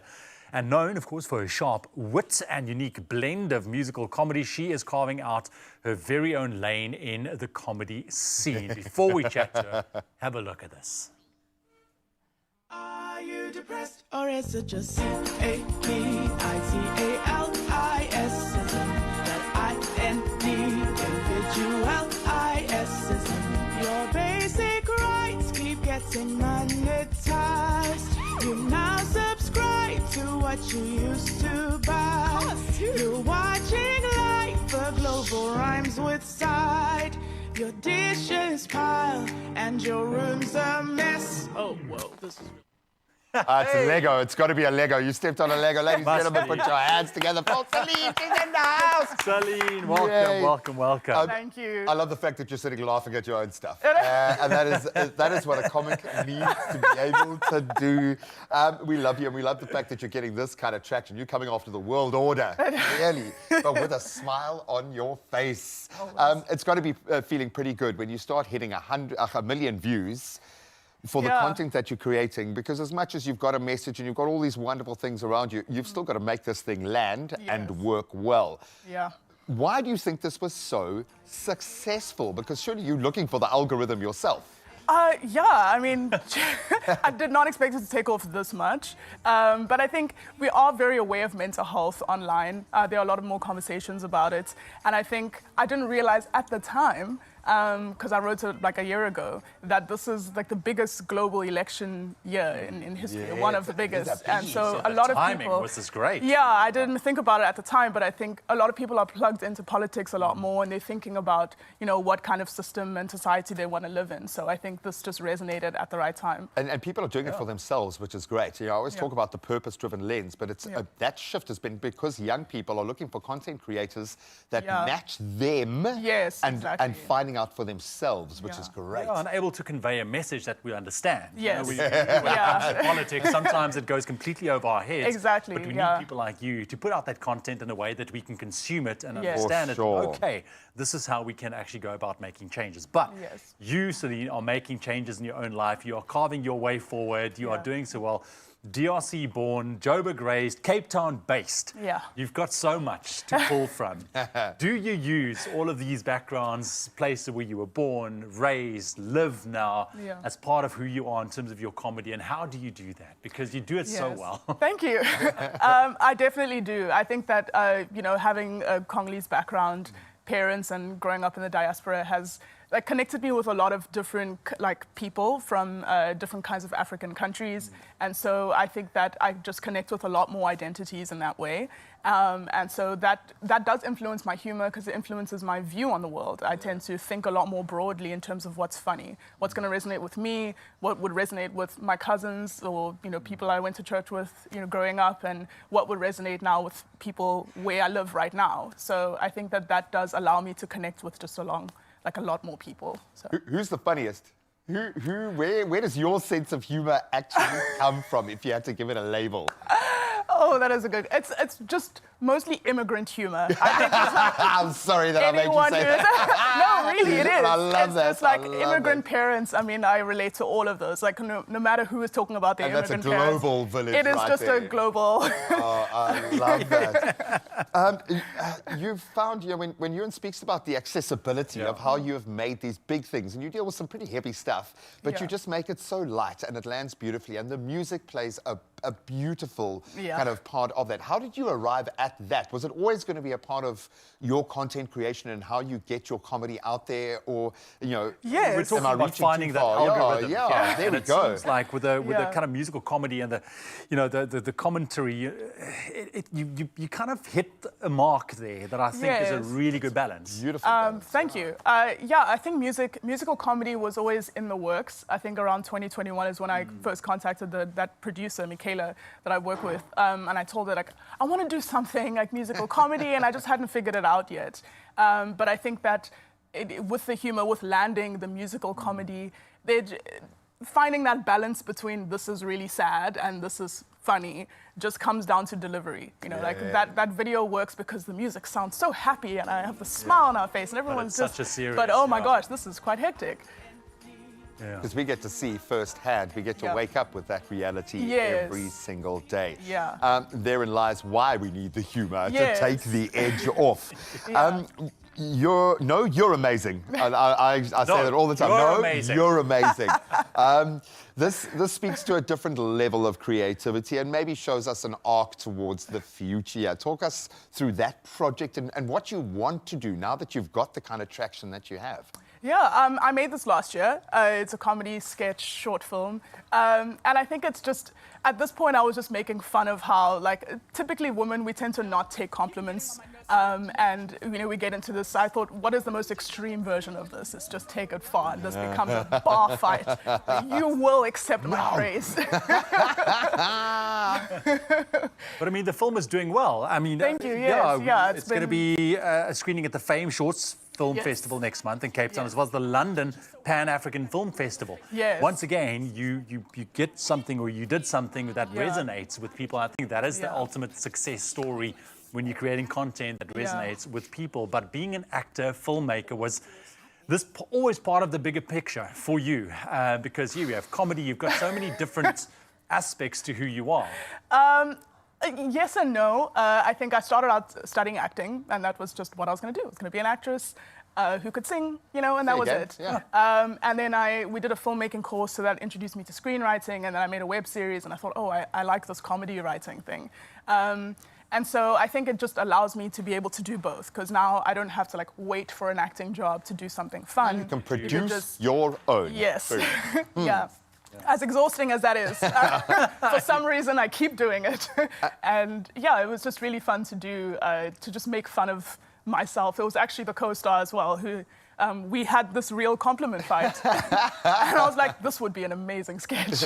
Let's take it to a level 10. Yeah, let's make it ridiculous. And it is a little bit ridiculous, It and is. we love it. You're going to fit right in here Thank you. on the set. I think you're going to find an energetic match. Please don't call yourself an influencer. Call yourself a filmmaker, actress, writer, producer, because I think people forget what goes on behind the scenes to create content like this. Thank you didn't just pick up a cell phone and start shooting it. It's informed by an incredible journey to get to that point. Thank you. What is next? What is the next project? Because we kind of get the feeling now that it's going to turn to gold. No pressure. Yeah, I really love this journey. I really keep doing this. So I do have another skit coming out tomorrow, a new song. Nice. Yes, unfortunately, it is social commentary again. I am so sorry. I will get back to the silly, stupid, fun, meaningless music, or maybe I never will. Who knows? Maybe the world needs a little more social Maybe we commentary, need- girl. Let's be absolutely clear about that. Absolutely Yeah. incredible. We'll keep all of your details up on our socials. Thank you. Well, forever, because we know a good thing when we see it. Go and check out some of her skits if you can, just if you need to brighten up your day, and also just maybe expand your perspective just a little bit. Well, we're back in the kitchen, baby, and it's my favorite thing to do. It's bread, it's eating bread, and yes, I'm gonna leave the making to somebody else, but I'm definitely gonna get involved with creating something incredible. Because get ready to elevate your bread game with these mini herbed pull-apart bread knots. It's a soft, buttery, bite-sized treat packed with fresh herbs and lots of flavor, and it's the perfect addition to any meal. And Teresa, when I say any meal, I mean any meal. Anything. In fact, it's a meal on its own. Absolutely, I'm with you there. How do we start? It's a really nice, easy bread recipe. So we've got some self-raising flour. Yes. Bowl. We're going to add some salt. And then we're going to add a bit of yogurt. Yeah, I was noticing that. Yeah. That's interesting. Very easy. Is that a normal addition to bread, or? If I'm doing flatbreads or like a no yeast bread, I'll often use yogurt. It just works so well. You can also use milk if that's what you have, but yogurt just gives it that beautiful flavor. Yes. It's just fantastic. And you're going to mix that up into a dough, and that's it. No waiting around with yeast, no kneading What a life for hack. 20 minutes. It's, very quick and easy. And now does this rest for a bit? Can you go straight into it? Definitely. So once it comes together, you're going to roll it out and cover it, and that's when you let it rest for 5 minutes. 5 minutes? Teresa, you're speaking my language here, because once the bread making starts, I want to eat it as soon as I make it. Instant gratification is what we're talking here. Yes, exactly. And then I've got the easier part, but this is going to elevate the bread, right? This is the magic, yes. Ooh, So okay. you've got some butter in the bowl. Yes. And you're going to make a garlic butter for us. So there's Lovely. beautiful flavors in there. We've got fresh herbs. And I see the garlic, and we're actually going to grate this one, but can you use an easier alternative? You can use crushed garlic, garlic paste, whatever you have on hand. Yeah. Or watch your nails with the I'm just the thinking, grater. you might have some grated might acrylic nails in here, Gel-X nails in here. No, I'll be very careful. So, but obviously the fresh garlic gives it that beautiful, intense flavor. So if that's what you have, that's what I would use. You would recommend that more? Yeah. You can also mince it, so you can chop it up very, very finely if you don't want to grate it. That's the other option. Yeah, because this feels like work now. After your hack about the yogurt, I'm just like, you This really is a bit putting too in the much. work. Okay, so how does it become a knot? All right, so I'm going to start rolling this out. This one's been resting. And I'm going to roll it out into a rectangle. And then our butter's going to go on top. So This is why I trust you, because you do that so easily. This is the fun part, playing with dough. Yeah. Do you ever make fresh bread at home? I have never. Okay, let me not lie. I tried once. I saw some ingredients, and you know, baking is so precise. It's a science. But me, I'm like, let me wing this. Let me figure it out. And they came out like these little flat, really hard, dense things. I forced my man to eat it though. I was like, I prepared you something delicious. Exactly. Well, with this dough, you definitely don't want to overwork it too much. Okay. Because you're going to end up with a dense, tough bread. So it doesn't need too much mixing. Yeah. But there's something about making homemade bread. It's so gratifying, and I absolutely love it. And warm bread, fresh from the oven. Delicious. The absolute best. I've got memories of my dad doing it growing up, and he used to have fresh bread, even on the weekend, Saturday, Sunday, and we used to put like fresh butter on it, and then fish paste. I don't know if people still eat fish paste. I don't know if you can buy fish paste. I don't know I either. remember eating it as a child. I loved it. Oh, it was delicious. So good. Shall I throw some herbs in there for Yes, you? please. So we've got some fresh thyme. Okay.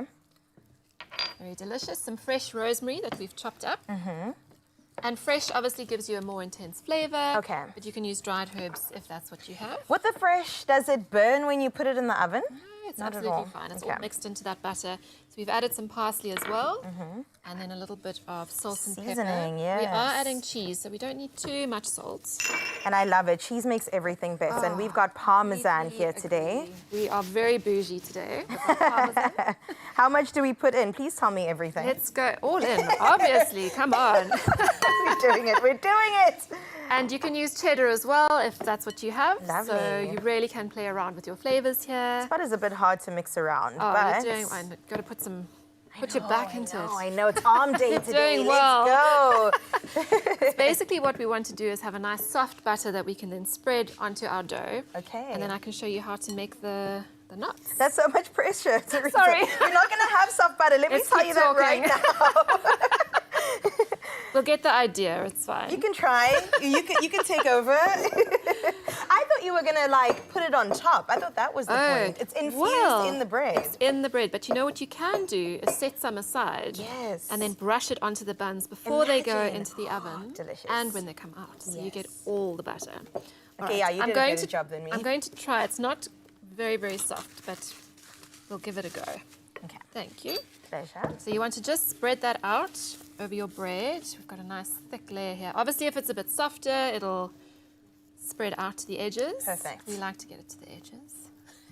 So that every little bit has it. You oh don't my want gosh, any the smell dry bites. alone. I mean, if it wasn't going to make me sick, I would have just taken a piece of this and eaten it right now because the smell is so good. Smells amazing. All right, so we get the idea with the spreading. Yes. We've got it there. You go ahead So and we're do going that. to roll it up. She's a professional. This is really fun. Wow. And this is something you can get the whole family Oh my involved goodness, in. it's cute. Look at that. It's a You've got dough this- baby. A big garlic log.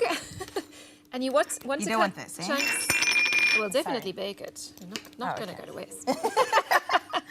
So I'm cutting chunks that are about 3 to 4 centimeters. Okay, and I'll just quickly show you how we're going to put this together. So pop that down. We're going to just roll it out. Oh. Make sure you have some flour on your surface so it's greased. And then we're going to cut 3 little strips. Keep it joined at the top because what we're going to do is actually braid it. So it's This still is the stuck knotting. together. This is the braiding. And then you're going to plait. So just like plaiting hair. And then you curl it up into a little knot. And you pop it into your greased tray. Wow. And I love that. That So makes it so easy. much easier to just pop in here because it will grow and live and be its best self And you've got in your the little own little muffin. portion. Oh, this is my whole portion. Family of 6, family of 1 in this kitchen. All right, well, you can get this full recipe on expressoshow.com. Teresa, thank you so much for this. welcome. The end product looks like that. Maybe we'll taste Amazing. some a little bit later. I want Cara to taste this because it's so good. We'll keep her around and see exactly what she thinks of this. For now, though, don't go anywhere. It's your Feel Good Breakfast Show.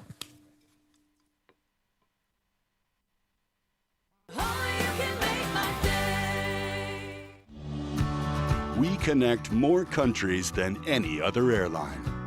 Turkish Airlines.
It's my Feel Good Breakfast Show.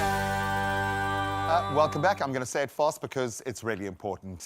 Your Monday could end with a very big bang. Why? Because Daily Lotto is sitting at an estimated 430,000 Rand for its jackpot today. Wow. Lovely little amount to up the bank balance just a little bit. Luckily, there are many ways to buy your tickets, including in-store on the nationallottery.co.za website or the mobile app. You can also purchase a ticket through cell phone banking or by dialing *120 *7529# if you want to enter via USSD. It's like I'm sitting here praying for you guys. I'm just like, come on, you can do this. You can get all those details on all of our social media pages. Just go and check them out at your leisure. Most importantly, Panda, push or play. Why? Because Daily Lotto is sitting at an estimated 430,000 Rand jackpot today, and it should be yours. Good luck. Hi, I'm Reese Davids, and I'll be doing an original song called You've Been On My Mind. Hope you enjoy.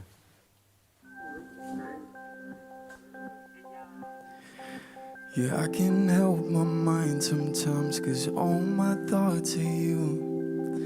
And I can't help but wonder if I'm on your mind. Are you thinking about me? All these days go by and yet my feelings are still true. The sun goes down and the moon comes up, so now you've been on my mind. You've been on my mind. You've been on my mind. You've been on my mind. My mind is filled with sorrows and my bed is so cold. The super cheesy feeling is breaking my heart. Yeah, I just need to. I ain't in the mood to feel like everything's all good. 'Cause God knows well I ain't got time for you. Sometimes I've been trying to run away from overthinking this. The hours in the day start to fade away. So now your thoughts strike again. You've been on my mind. I see stars before me. I see stars before my eyes. You've been on my mind. Yeah. You've been on my mind. You've been on my mind. Oh, you've been on my mind. Oh, you've been on my mind. You've been on my mind. Thank you. Oh, thank you, he says done, with well such done. humility. We absolutely love you, kid. Take a bow. This is the talent of our viewers, yo. Okay, if you think the artists who perform on the show are amazing, even you guys at home are just as amazing. So thank you so much for that. I have a feeling I like this new little platform that we're offering, but I have a feeling we're going to discover the next South African superstar. If we haven't already. Exactly, I mean, come exactly. on. I did promise Cara that I was going to bring her back because you have to taste the bread that I didn't technically do, but I inspired you to maybe do it yourself. So I'm going to dish up and we talk about the Good Morning Post. What are you talking about? You don't actually make the food on the show. Okay, but You mean first, what someone is else it comes called, and makes it? Clarissa? It's called a knotted Herbie bun. A knotted Herbie bun. Knotted Herbie bun, okay. It doesn't Let's sound break official when you together say then, it like shall we? that. So, Cara, we've got to get the positive plug in here because we put it to our viewers a little bit earlier today about being a Monday. Obviously, a lot of us struggle with that motivation. Yeah. I would imagine you don't really struggle with the energy and the motivation on a Monday morning, or maybe I'm completely wrong. What's your secret to success to stay motivated? Honestly, it's following what it is you actually want to do, if it is you have the means to do that. And I think through that, you end up being motivated throughout. Just do. So follow, like, wherever it is that you are led by your passions, by your desires, wherever that may take you. That's true.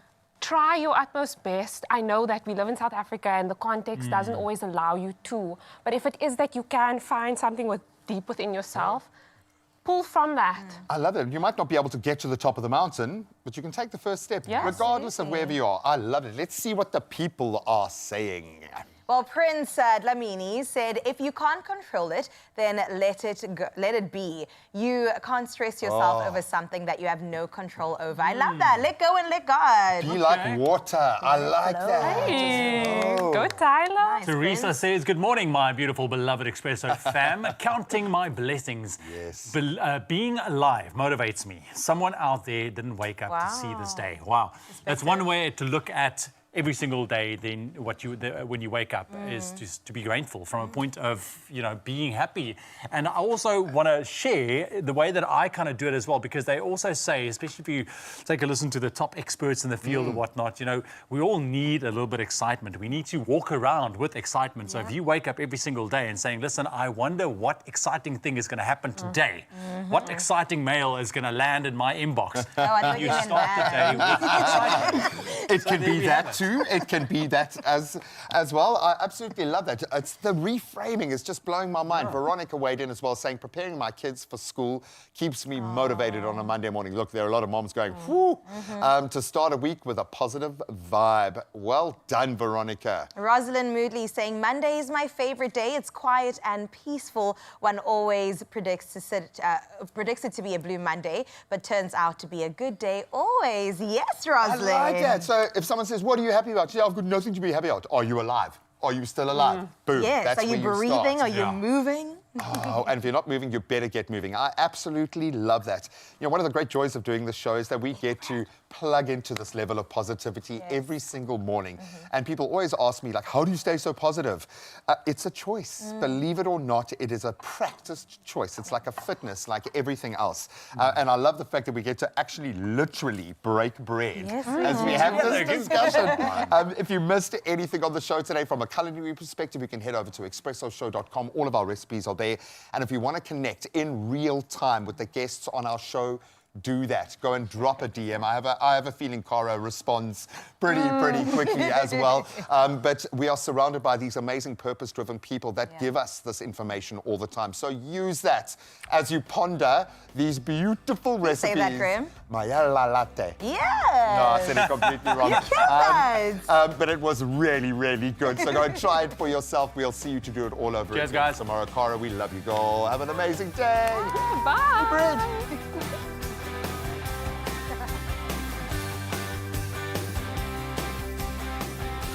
Another feel-good production.